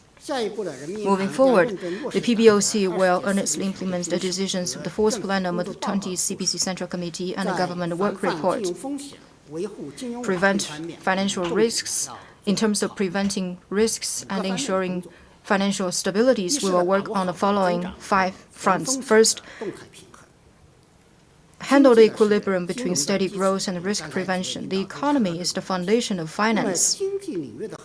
Many of the economic issues are seen and spilled over through finance, and may get intertwined with financial risks. So it is important to ensure sound ecobilibrium between economic growth, economic structural adjustment, and financial risk prevention at the macro level. Stay committed to high-quality economic development and ensure financial stability at the origin. Second, dissolve risks in key areas in an orderly manner. On diffusing the debt risks of financing platforms, we will strictly apply financial and economic rules and disciplines, encourage local governments to coordinate funds, assets, and resources to diffuse debt risks, strict platforms of their government financing functions and transform into market-based entities. We will guide financial institutions through debt restructuring in reducing the liquidity risk and interest rate burden of financing platforms. On reform and risk mitigation of small and medium-sized banks, we will improve the early risk correction mechanism that is binding and the risk resolution responsibility mechanism based on clear alignment of authority and responsibility. We will support financial regulators and local governments in properly diffusing risks of key agencies in a market-oriented and law-based manner, urge relevant parties to fulfill their duties, strictly prevent risk spillover and the moral risks, and further reduce the risk of small and medium-sized banks. We will work with regulatory agencies, public security agencies, and others to continue to maintain high pressure on illicit financial activities.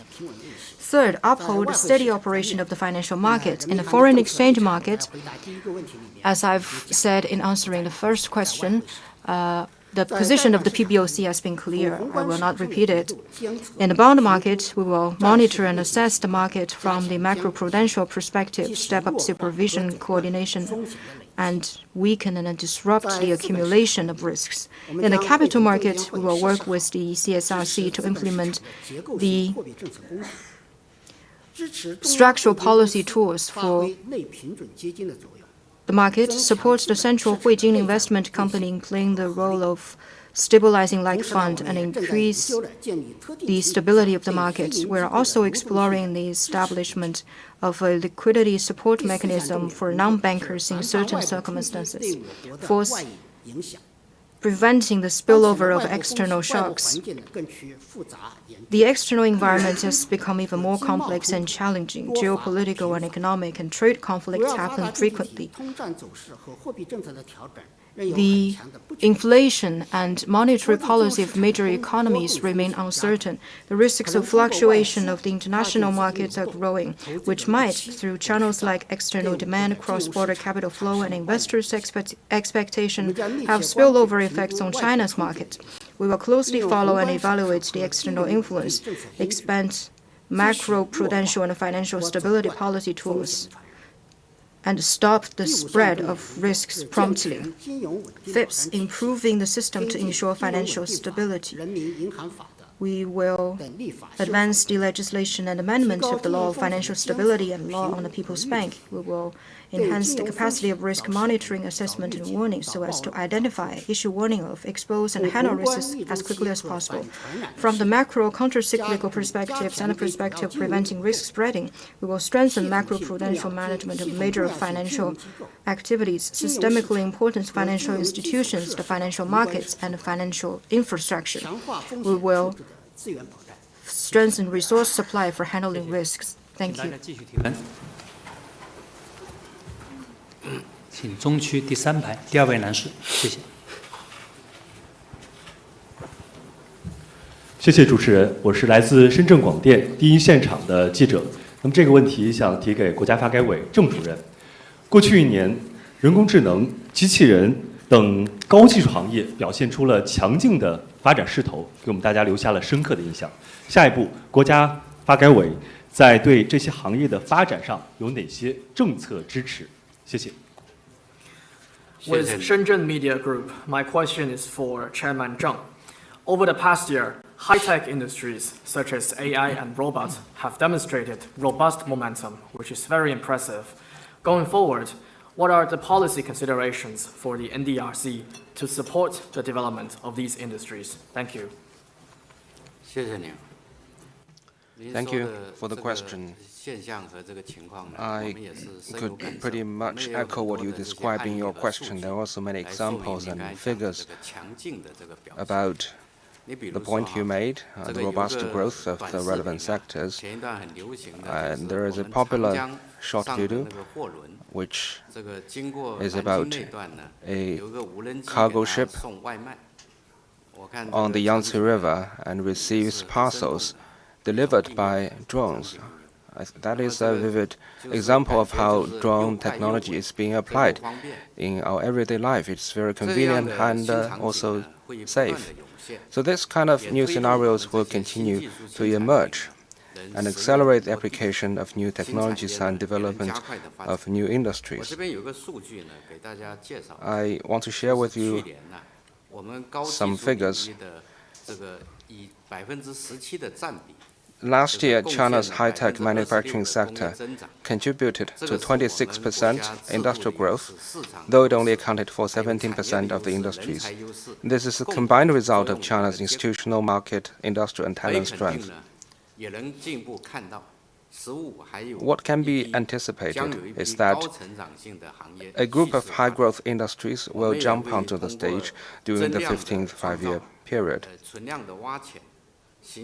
Through generating new industries and tapping into the potential of existing industries, we will be able to create several trillion yuan or even bigger markets, promote a shift from quantitative to qualitative growth of the industrial system, and cultivate these industries into a new engine of high-quality development, which is the theme of the five-year plan period.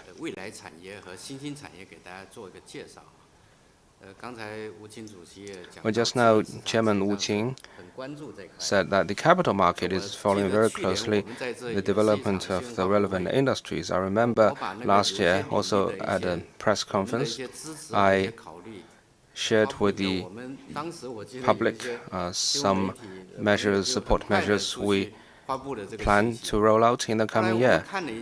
And and after the release of the news, there is a surge in the stock market.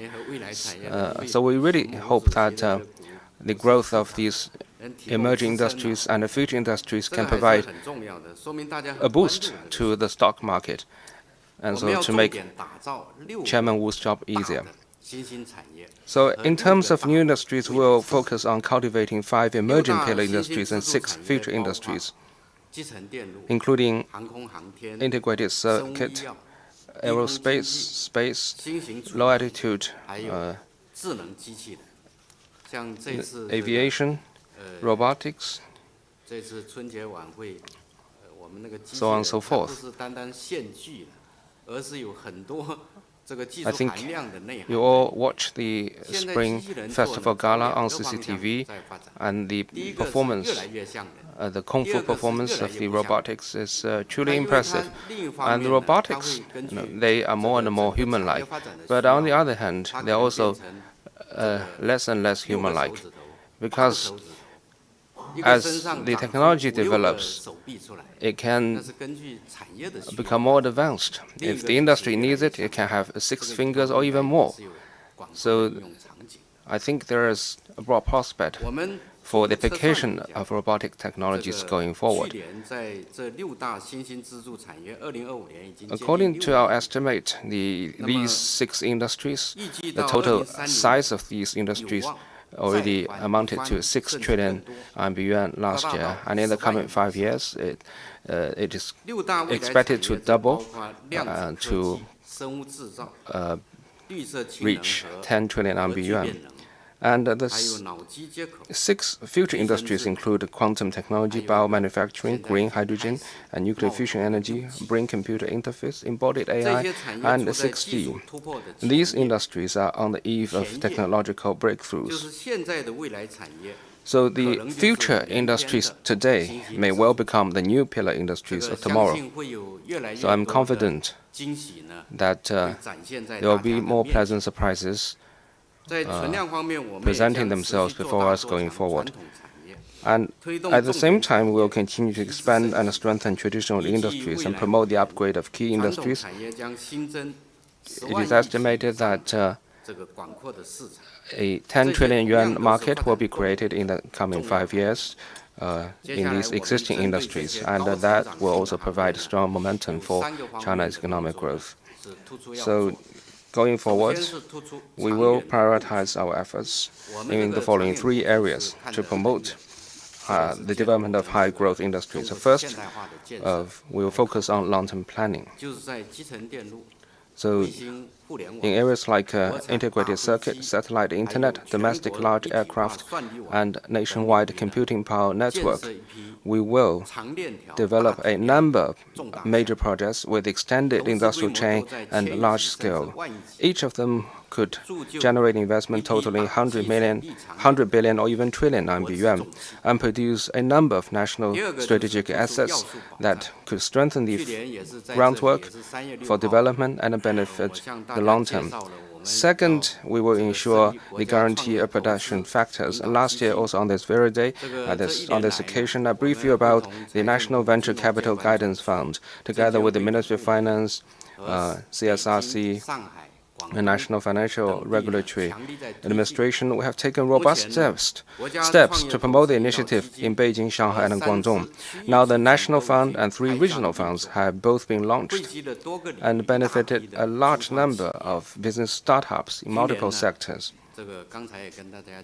As I said just now, this year we're going to also launch a nationwide national M&A merger and acquisition fund to help companies exit the market in case of need. And that is also a very important step for us to address the problem of evolutionary competition. Finally, we will also underscore reform and coordination in our work. We pay both attention to the investment of project funding and also the development of institutions and systems. For instance, we will promote the capitalization and the monetization of intangible assets such as software development and data processing to better recognize intellectual values and form positive incentives.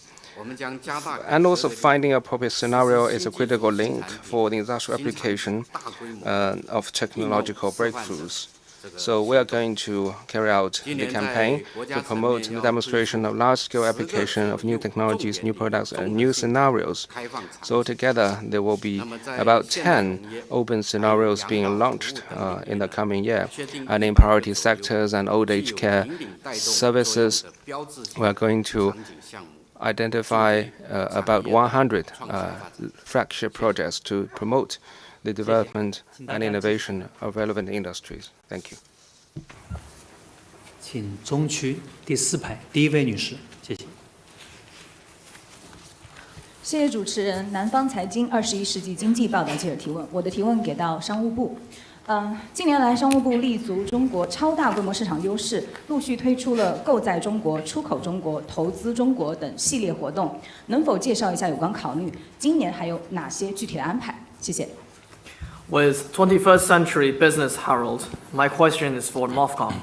In recent years, MOFCOM has leveraged China's super large market and launched a number of activities such as shopping in China, export to China, and invest in China. What is the thinking behind this? For this year, are there any more plans? Thank you. Thank you. You mentioned a keyword in your question, which is supersized market. Well, indeed, market in today's world is a rare resource. Certain country takes market as a weapon and a bargaining chip to take a protectionist approach. Well, China as a major responsible country, a supersized economy, we see market as an opportunity for cooperation. Over the years, we have launched 3 signature campaigns: buying in China, exporting to China, and investing in China. The aim is to act on the decision and instruction of the Party Central Committee and leverage the strength and appeal of the huge domestic market and expand voluntary opening up to ensure smooth flow of factors, including goods, services, personnel, technology, and capital in the domestic and international markets, so that we will ensure domestic and international markets are interconnected and reinforce each other and grow together. Specifically, buying in China is to promote the exchange of personnel to attract more international visits visitors and tourists for inbound consumption and sightseeing shopping. And also, we will diversify the choices for our Chinese people to help them buy global products in China. Exporting to China means to support the entry of more global high-quality products and services into China. As a trading partner, this is our sincere invitation to countries around the world to share China's big market. It is a step that we take to expand, opening up voluntarily and make the pie of cooperation bigger. Investing in China is to welcome more companies from different countries to come to China and invest and operate in China. As we all know that the next China is still China. Many companies prefer the supersized market and the opportunities it could bring to them. As for the specifics of our work in the coming year, first on buying in China. In January this year, we held the launch ceremony in Shanghai, and during the Spring Festival, we held a special event, shopping for the Spring Festival. It is an important part of the entire campaign.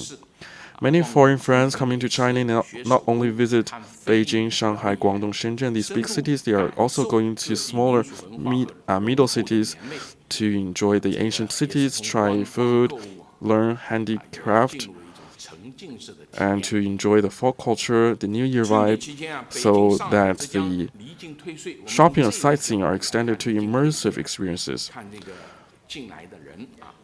During the Spring Festival holiday in Beijing, Shanghai, and Zhejiang, the sales of tax refund have grown respectively 94.3% and 1.5 times and 3.4 times. Also, many Chinese people buy some foreign New Year gifts, including imported foreign chocolates and wines. Going forward, the Commerce Ministry will continue to develop this buying in China campaign from three aspects. First, we will host events, including special feature events and city-specific events, which will be 15. Second, we will launch policies. Apart from the current tax refund policy, we will launch a tax refund 2.0 policy. And third, we will optimize the scenarios. We will carry out a pilot program for building an international consumption environment. On exporting to China, in February, we held the first event in Beijing, and throughout the year, there will be more than 100 serial events. Our work will focus on three aspects. First, reinforcing events. We will hold different types of promotion events, and both online and offline, reinforcing each other, and build more matchmaking channels and scenarios for promoting consumption of imported products. Second, we will promote matchmaking of supply and demand. We will find the best products to match with what is needed in China, and we will release a report on the development of capacity of exporting to China. We will have an assessment and also help the trading partners to improve their capacity of exporting to China to ensure better and targeted matchmaking between supply and demand. Third, we will deepen international interactions. This year, we will invite the United Kingdom, Kazakhstan, Kenya, Thailand as guest countries of honor, and we will work with them in a targeted way. We welcome more countries to take this opportunity to seize the opportunity of exporting to China to make China your best destination of export. On investing in China, this campaign was launched in 2023, and this is the fourth year. It has become a signature campaign for China attracting foreign investment. This year, we will focus on three aspects to make it a signature campaign going forward. First, the events will be more targeted. We will focus on the new areas as Minister Zheng just introduced. that these new areas that are followed by the foreign companies to ensure more targeted matchmaking. Second, the services will be improved. Today we have some good communication service mechanisms at different levels. And we need to make good use of these mechanisms to turn the list of demands into a list of services for them. Third, the platforms will be better.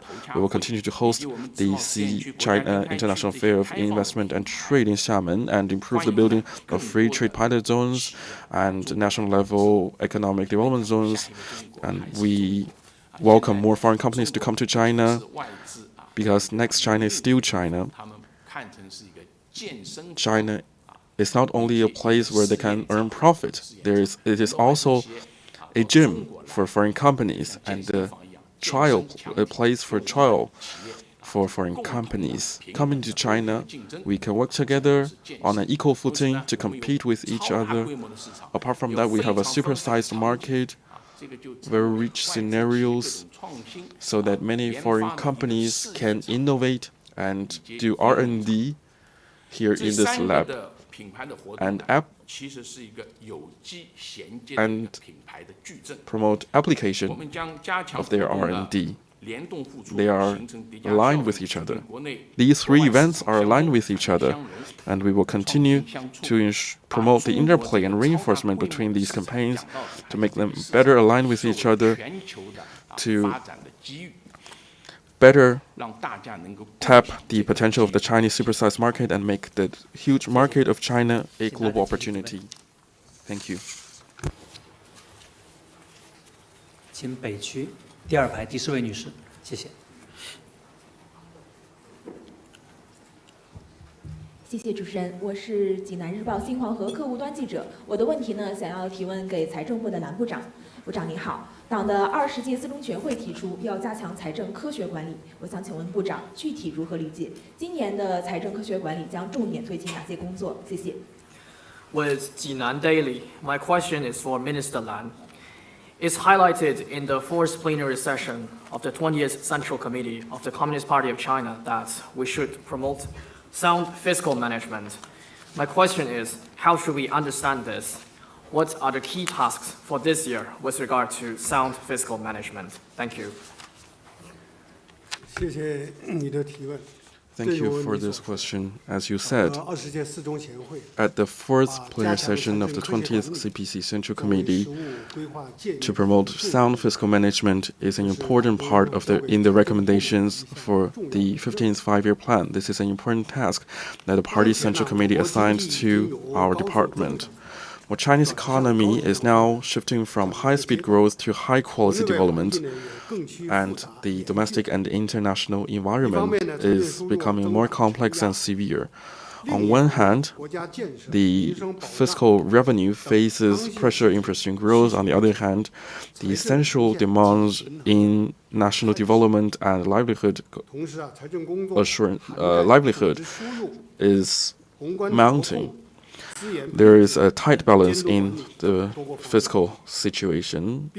While the fiscal work concerns organizational revenue, micro-regulation, resource allocation, supervision, and management, so we should better allocate the generation, pooling, and use of funds, and make efforts on optimizing or boosting growth, leveraging existing funds, and optimizing the structures. Promoting sound fiscal management is a realistic demand and also a necessary step to serve China's overall strategy and support Chinese modernization. And that is why we need to increase our revenue, we need to cut spending, and strengthen management. In this regard, we have made some explorations in 2025 in 12 provinces and 16 central government departments. We launched trial programs, and we have seen positive progress. For example, in some provinces, they have established a performance phase-out mechanism, and they have phased out nearly 1,000 projects and saved nearly 4 billion yuan. Another example, some central government departments took a zero-based budgeting reforms and removed overlapping or duplicative projects, and the spending reduced nearly a half compared with from previous year. This year we will work on the following three aspects. First, strengthen coordination of fiscal resources to pool strengths for bigger accomplishments. A strong and a solid fiscal foundation is a foundation for national development. We need to take a single approach to all fiscal funds concerning public interest and having public nature into the management of the budget. We should also look at the overall picture, remove the barriers among sectors, industries, and fields to better leverage different capital resources and assets and pool small amount of money to generate bigger amounts.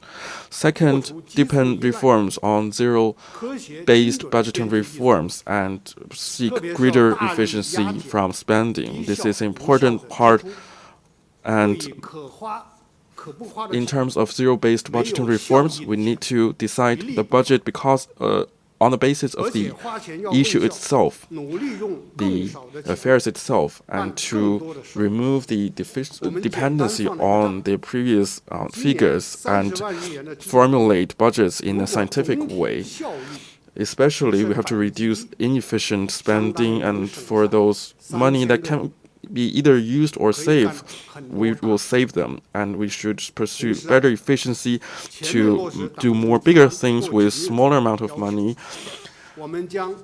This year, the spending is 30 trillion yuan. If the overall performance was increased by 1%, that we could save 300 billion yuan, which would make a lot of big things. As party and government departments, we will keep belts tight and run on a tight budget, make the most of the money, and to translate that into happier life for the people. This year, the spending on official overseas visits, vehicles, and hospitality is reduced by 7%, and spending for meetings and trainings reduced by 10%. And local governments are also tightening their budget, and 20 provinces saved 12 billion yuan, and therefore more money are used for the key areas and killings. Third, we will involve every party to pull greater strength and synergy for our work. Scientific management is not only about the financial department. From the central government to local departments, different budget-making departments are all entities of all parties that spend the funds and the government spendings. Therefore, there should be better whole chain management. We need to stick to the law-based philosophy on budget. We should not spend without budget, and we should not overspend. We should safeguard and uphold the legal authority of the National People's Congress, improving the budget. And then we should ensure the supervision on fiscal spending and ensure every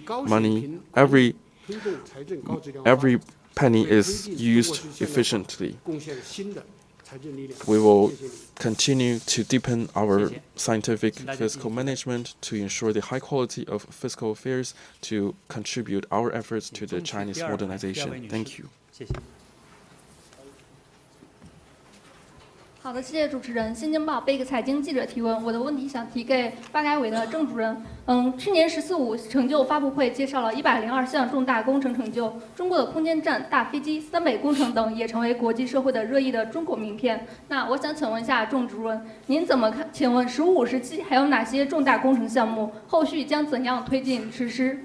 谢谢。With the Beijing news, my question is for Chairman Zheng.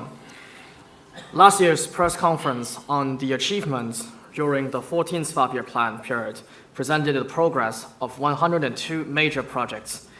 China's space station, large passenger aircraft, and the National Shelter Belt program in Northwest, North, and Northeast China, among many others, have drawn the attention from the international community and become China's brand names. So my question is, What more major projects will be implemented during the 15th five-year plan period? How will these projects be implemented? Thank you. 谢谢你。 Thank you for the question. From the first five-year plan in the 1950s to the just concluded 14th five-year plan, major projects and programs have been implemented one after another, turning the goals we set into reality one by one. The outline of the 15th five-year plan has also proposed 100 major projects and programs. They include both major technology, transportation, and other infrastructure projects, and also livelihood projects bearing on the daily necessities of every one of us. Specifically, these projects fall into 6 categories. 28 are about steering the development of new quality productive forces. 23 are about modernizing the infrastructure system. 9 are about promoting integrated urban-rural development.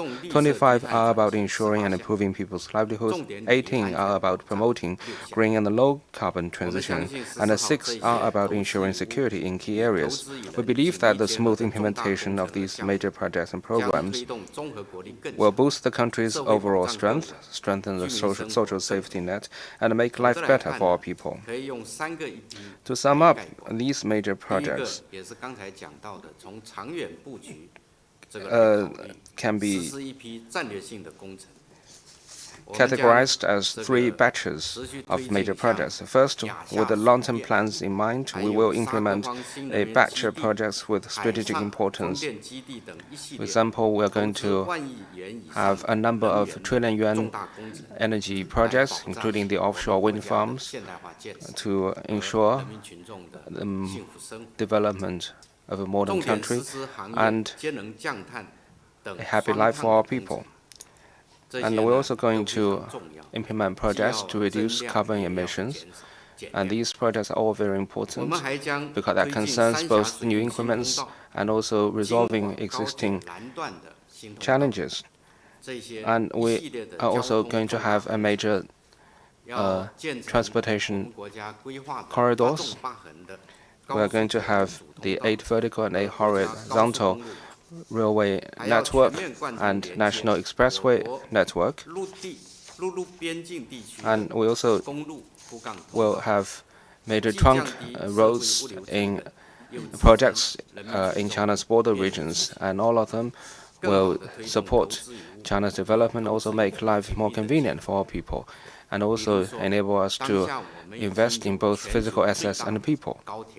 For example, we now already have the world's largest high-speed railway network with a total length of over 50,000 kilometers. So China's railway network accounts for over 70% of total mileage of the global high-speed railway network. And this railway network can take passengers from the icy northeast to the balmy southern region in a single day. And the slow trains of Daliang Mountain serve as warm-hearted market shuttles for local villagers. And during the Spring Festival travel rush, the green-skinned carriages are packed with people heading home to reunite with their family. So with the choice between faster and slower trains, we have kept our commitment of delivering services to all and leaving no one behind. So whatever the people need, whatever the development need, we will launch the projects to meet these needs. Second, with the future development in mind, we will launch a number of pace-setting, future-oriented industrial projects. I said just now that we're going to make plans for a number of new industries and new areas of growth. During the 15th five-year period, we're going to launch a number of major projects, including the computing power network, so that these scientific and technological results can be translated into easy-to-use products and services at a faster pace and make our life more convenient. Minister Wang introduced some new consumption scenarios. So the examples he gave reflect the interplay between innovation and consumption. So we need to speed up efforts to turn new industries and new areas of growth into new productive forces, new growth drivers, and new job opportunities, and strive to become or keep pace with the leaders in more sectors. Third, with the actual household needs in mind, we will implement a number of heartwarming livelihood projects that enhance people's sense of gain. To address livelihood issues that people care most about, we will implement a number of visible and accessible major projects and programs in the areas of education, medical health, elderly and child care, and care for disadvantaged or left-behind children. We will raise the proportion of livelihood-oriented government investment and constantly improve public services to make life more convenient and comfortable for all people and ensure they are better protected in times of emergency and difficulty. We will keep making our efforts and strive for tangible results. The vitality of a plan comes from implementation. During the 15th five-year period, major projects and programs will be advanced in parallel, which will provide robust safeguards for the plan's implementation. We will accelerate construction through a category-based approach, dividing projects into 5 categories, including completed projects, projects set to continue, newly launched projects, projects in preliminary stage, and projects under planning and evaluation, and make sure that these projects and programs are duly delivered to support the realization of the goals and tasks set out in the 5-year plan. Thank you. 请继续提问。这个问题给坐在后面的记者，那位女士，第5排。对，谢谢。谢谢主持人。上海证券报中国证券网记者提问，我的问题提给吴清主席。资本市场的工作主线就是防风险、强监管、促高质量发展。您也多次强调强本强基、严监严管。面对当前复杂多变的环境，下一步监管部门在推进防风险、强监管方面有哪些重点考虑和打算？谢谢。With Shanghai Securities News, my question is for Chairman Wu. The focus of the work relating to the capital market is to prevent risks, strengthen supervision, and facilitate high-quality development. And you have stressed on many occasions the importance of strengthening the foundation and enforcing strict supervision and management. Given the complexity and volatility at the moment, what are the major considerations and plans for the regulatory body in terms of preventing risks and strengthening supervision? Thank you. Thank you for your question, which is indeed important. In recent years, in facing intertwined domestic and external risks and new and old challenges, we have implemented the new 9 guidelines, resolutely prevented risks and strengthened the regulation and made some progress. We have prioritized stability under the coordination of the Central Financial Commission offices and the support of the PBOC and relevant agencies. The development of a Chinese system to ensure market stability and inflow of medium and long-term capital into the market have made important breakthroughs. The momentum of market rebound has been consolidated. We have focused on the protection of investors and the quality of listed companies. We've moved faster to build a whole-of-chain regulation system and foster a market ecosystem of orderly entry and exit with the fittest surviving. Since the launch of the new 9 guidelines, the cumulative dividends of listed companies has been 5.23 trillion yuan, a new record high, and 88 companies were delisted. We have strengthened efforts to combat big, severe illegal acts and handled 1,130 law-breaking cases concerning security and futures with a penalty of 30.8 billion yuan. Both set record highs. Of course, unlike the other 2 numbers, we do not want to see these 2 numbers setting records again, but once identified, we will investigate and handle these cases in strict accordance with law. With joint efforts, we have consolidated the foundation of market stability, maintained a rigorous stance, and unleashed the vitality for progress. It has been proven that to promote high-quality development on the basis of preventing risks and strengthening regulation is completely correct. Without orderly and effective risk prevention and regulation, there will not be a stable and healthy market operation that we have now. In the new year, we will continue to prevent risk, strengthen regulation, and promote high-quality development, better coordinate development and security, act in strict accordance with law, consolidate the foundation, and boost investors and market participants' trust and confidence. We will work on 5 fronts. First, we will build a breakwater to prevent risks of the capital market. We will take a multi-pronged approach to monitor market risks, prevent cross-market, cross-border, and cross-sector transmission of risks, consolidate and strengthen strategic reserve and institutional building of market stability. We will build up a long-term and mid-term inflow of capital mechanism, strengthen the dynamic adjustment policy toolkit, and we will make good use of these tools and make sure they are ready when we need them. And we will ensure stable market operation. We will prevent and defuse risks in areas like private fund and bond, and increase our capacity in risk prevention, warning, and mitigation. Second, we will consolidate and enhance the efficacy of financial fraud punishment and prevention. Financial fraud is like a tumor to the capital market. With support from different sides, last year we have put in place a comprehensive prevention and punishment system. 16 listed companies were delisted because of severe financial fraud. The number is higher, much higher than the previous years. In previous years, the number is usually single digit, sometimes it's 0. Last year it was 16. And we will continue to ensure rule enforcement, take various measures to increase the efficacy. On the one hand, we will strengthen prevention.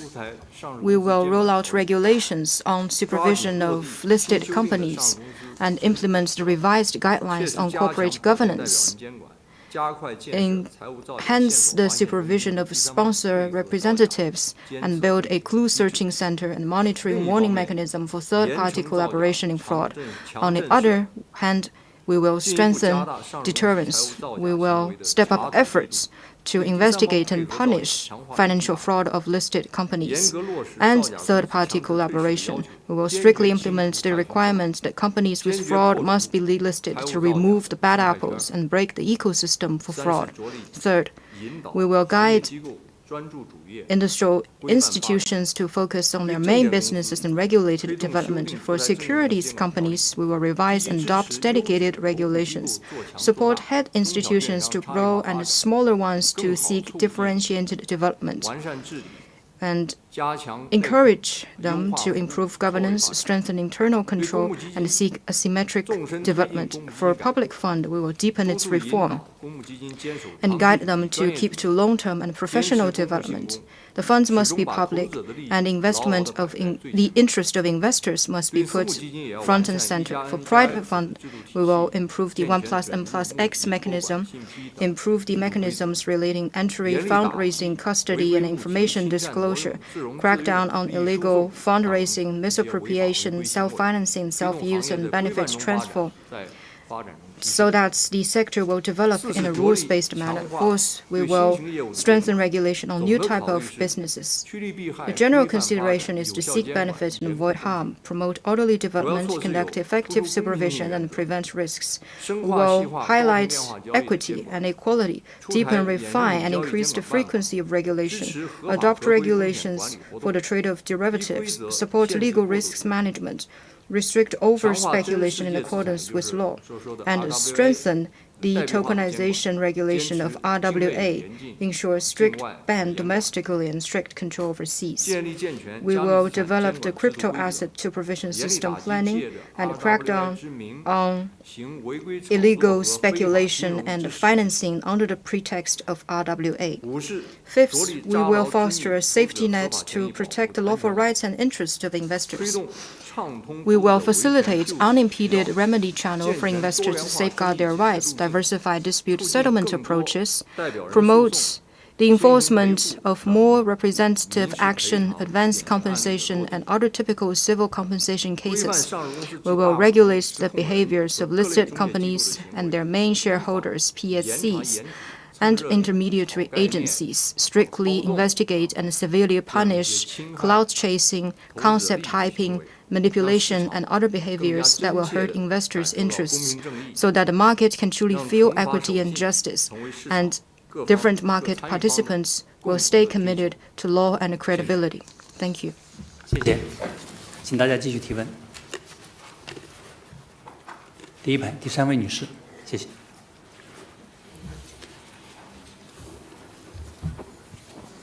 谢谢浙江日报潮新闻记者郑主任您好，我想分享一下我的感受啊。我之前总担心呢，父母年纪大了，做饭不方便，也吃不好。过年时候回家的时候，发现楼下的社区食堂，它其实是方便实惠又健康的，而且我又发现了旁边还有托儿所啊、健身房啊、社区医院、老年大学，这些其实都是非常受欢迎。但是我也观察到，目前的这些服务其实它的覆盖面是有限的。所以我想请问，就是我们的15、17怎么去推广这些民生服务？谢谢。With Zhejiang Daily, my question is for Chairman Zheng. I used to worry that for my aging parents, it would not be very easy to prepare tasty meals from themselves. So during the Spring Festival holiday, when I returned home, I found a community canteen just around the corner, which offered healthy food at reasonable prices. And near that canteen, there were also a nursery, a gym, a community hospital, and a university for the elderly. And all these facilities were very popular. But I also noticed that the coverage of these services are still limited. So my question is, during the 15th five-year plan period, how to promote these services to boost people's well-being? Thank you. 谢谢。 Thank you for the question. I remember last year it was also you that asked me a question about livelihood. And on this very occasion, indeed, the question you raise is something that everybody is talking about, and it's also on everybody's mind. In this year's New Year message, General Secretary Xi once said that when the happy hum of daily life fills every home, the big family of our nation will go from strength to strength. So, as far as the NDRC is concerned, we will do our utmost to deliver livelihood services that meet people's expectation. The priority is to take good care of 2 groups of people and deliver 3 types of services. The 2 groups refer to the elderly and children, especially what we call elderly seniors and young children. For senior citizens with high demand for elderly care services, such as those with advanced age, physically dependent, or cognitively impaired, we will provide more professional and convenient elderly care services tailored to their needs. For example, to meet the demand for nursing care services of physically dependent or cognitively impaired elderly, we will support the equipment renewal in elderly care institutions and work for the goal of raising the proportion of nursing care beds to over 73%. There's high demand in the society for this kind of service. And another example is that to meet the demand for home-based elderly care services, we will fill the gap of elderly care service facilities in old residential communities, promote community services of catering, medical, and emergency assistance, and endeavor to raise the community coverage of elderly care service institutions and facilities to over 70%. And there is another thing we're working on this year, that is to install elevators in old residential communities. And this initiative has been included into the equipment upgrade program. For infants and toddlers, we will provide more close-to-home, affordable, and quality childcare services for families with young children. On the one hand, we will support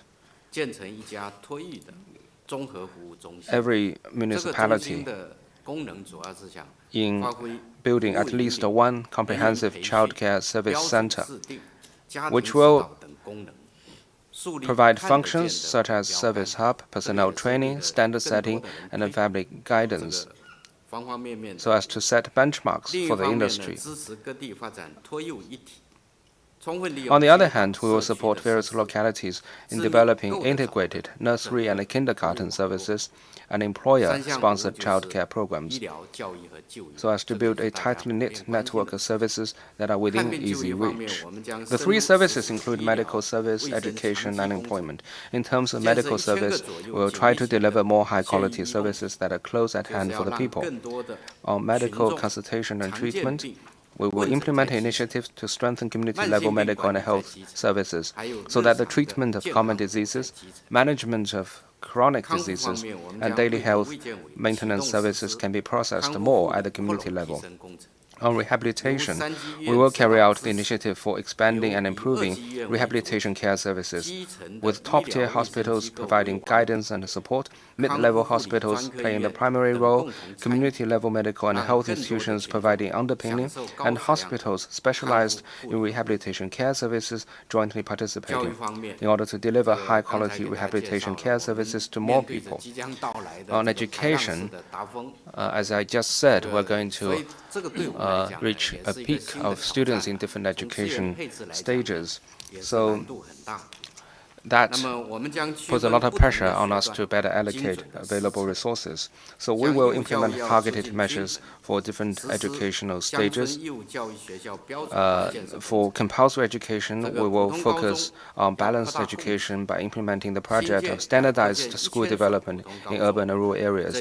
For regular high schools, we will focus on expanding supply by building, expanding, and renovating 1,000 regular high schools, adding more than 2 million new opportunities. For higher education, we'll focus on upgrading quality and support world-class universities and academic disciplines in expanding enrollment of undergraduate program by over 2 million. For vocational education, we'll focus on developing their special features. We'll build high-standard industry education practical training bases to equip graduates with the skills needed by the market. On employment, we will continue to put equal emphasis on job expansion and guarantee. On the one hand, we will try all possible means to increase job opportunities. And the manufacturing sector is going to increase by 14 trillion yuan in the coming 5 years, which will generate more than 10 million new jobs each year. And we'll also pay attention to the impact of AI on jobs, especially repetitive and hard manual work,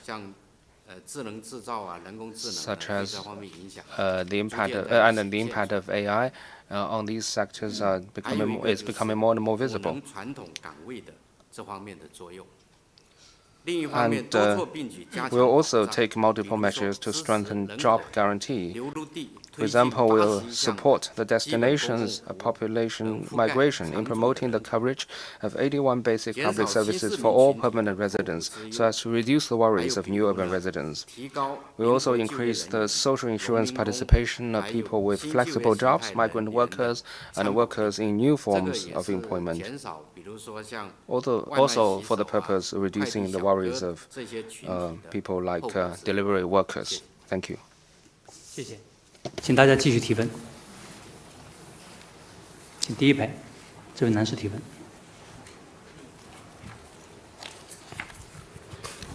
Thank you. Market News International. A question for Governor Pan and the People's Bank of China. What are the key priorities for the PBOC in advancing the opening up of the financial sector? And what specific measures will be taken this year to further promote the opening up of the financial sector? And what progress was made last year? Thank you. 美国国际市场新闻社，我的问题提给潘行长和人民银行。当前，人民银行在推进金融业对外开放方面重点工作有哪些？今年将采取哪些具体举措，进一步推动金融业对外开放？去年在这一领域取得了哪些进展？谢谢。好，谢谢你的问题。 Thank you for your question. 金融业的开放呢， The opening up of the financial sector is an important part of China's overall reform and opening up. 一年来， Over the past year, we have actively advanced the opening up of the financial sector, coordinated opening up and security, and deepened participation in global financial governance and made positive progress, which can be seen in the following aspects. First, financial opening up has been steadily enhanced. The PBOC has worked with financial regulators to optimize the pre-establishment national treatment plus an active list system in the financial sector. We have supported qualified foreign financial institutions in participating in financial pilot programs. 多家外资银行担任人民币清算行。 And we have designated several foreign banks as RMB clearing banks. We have deepened financial market connectivity and facilitated more investors to invest in China's financial market. By the end of last year,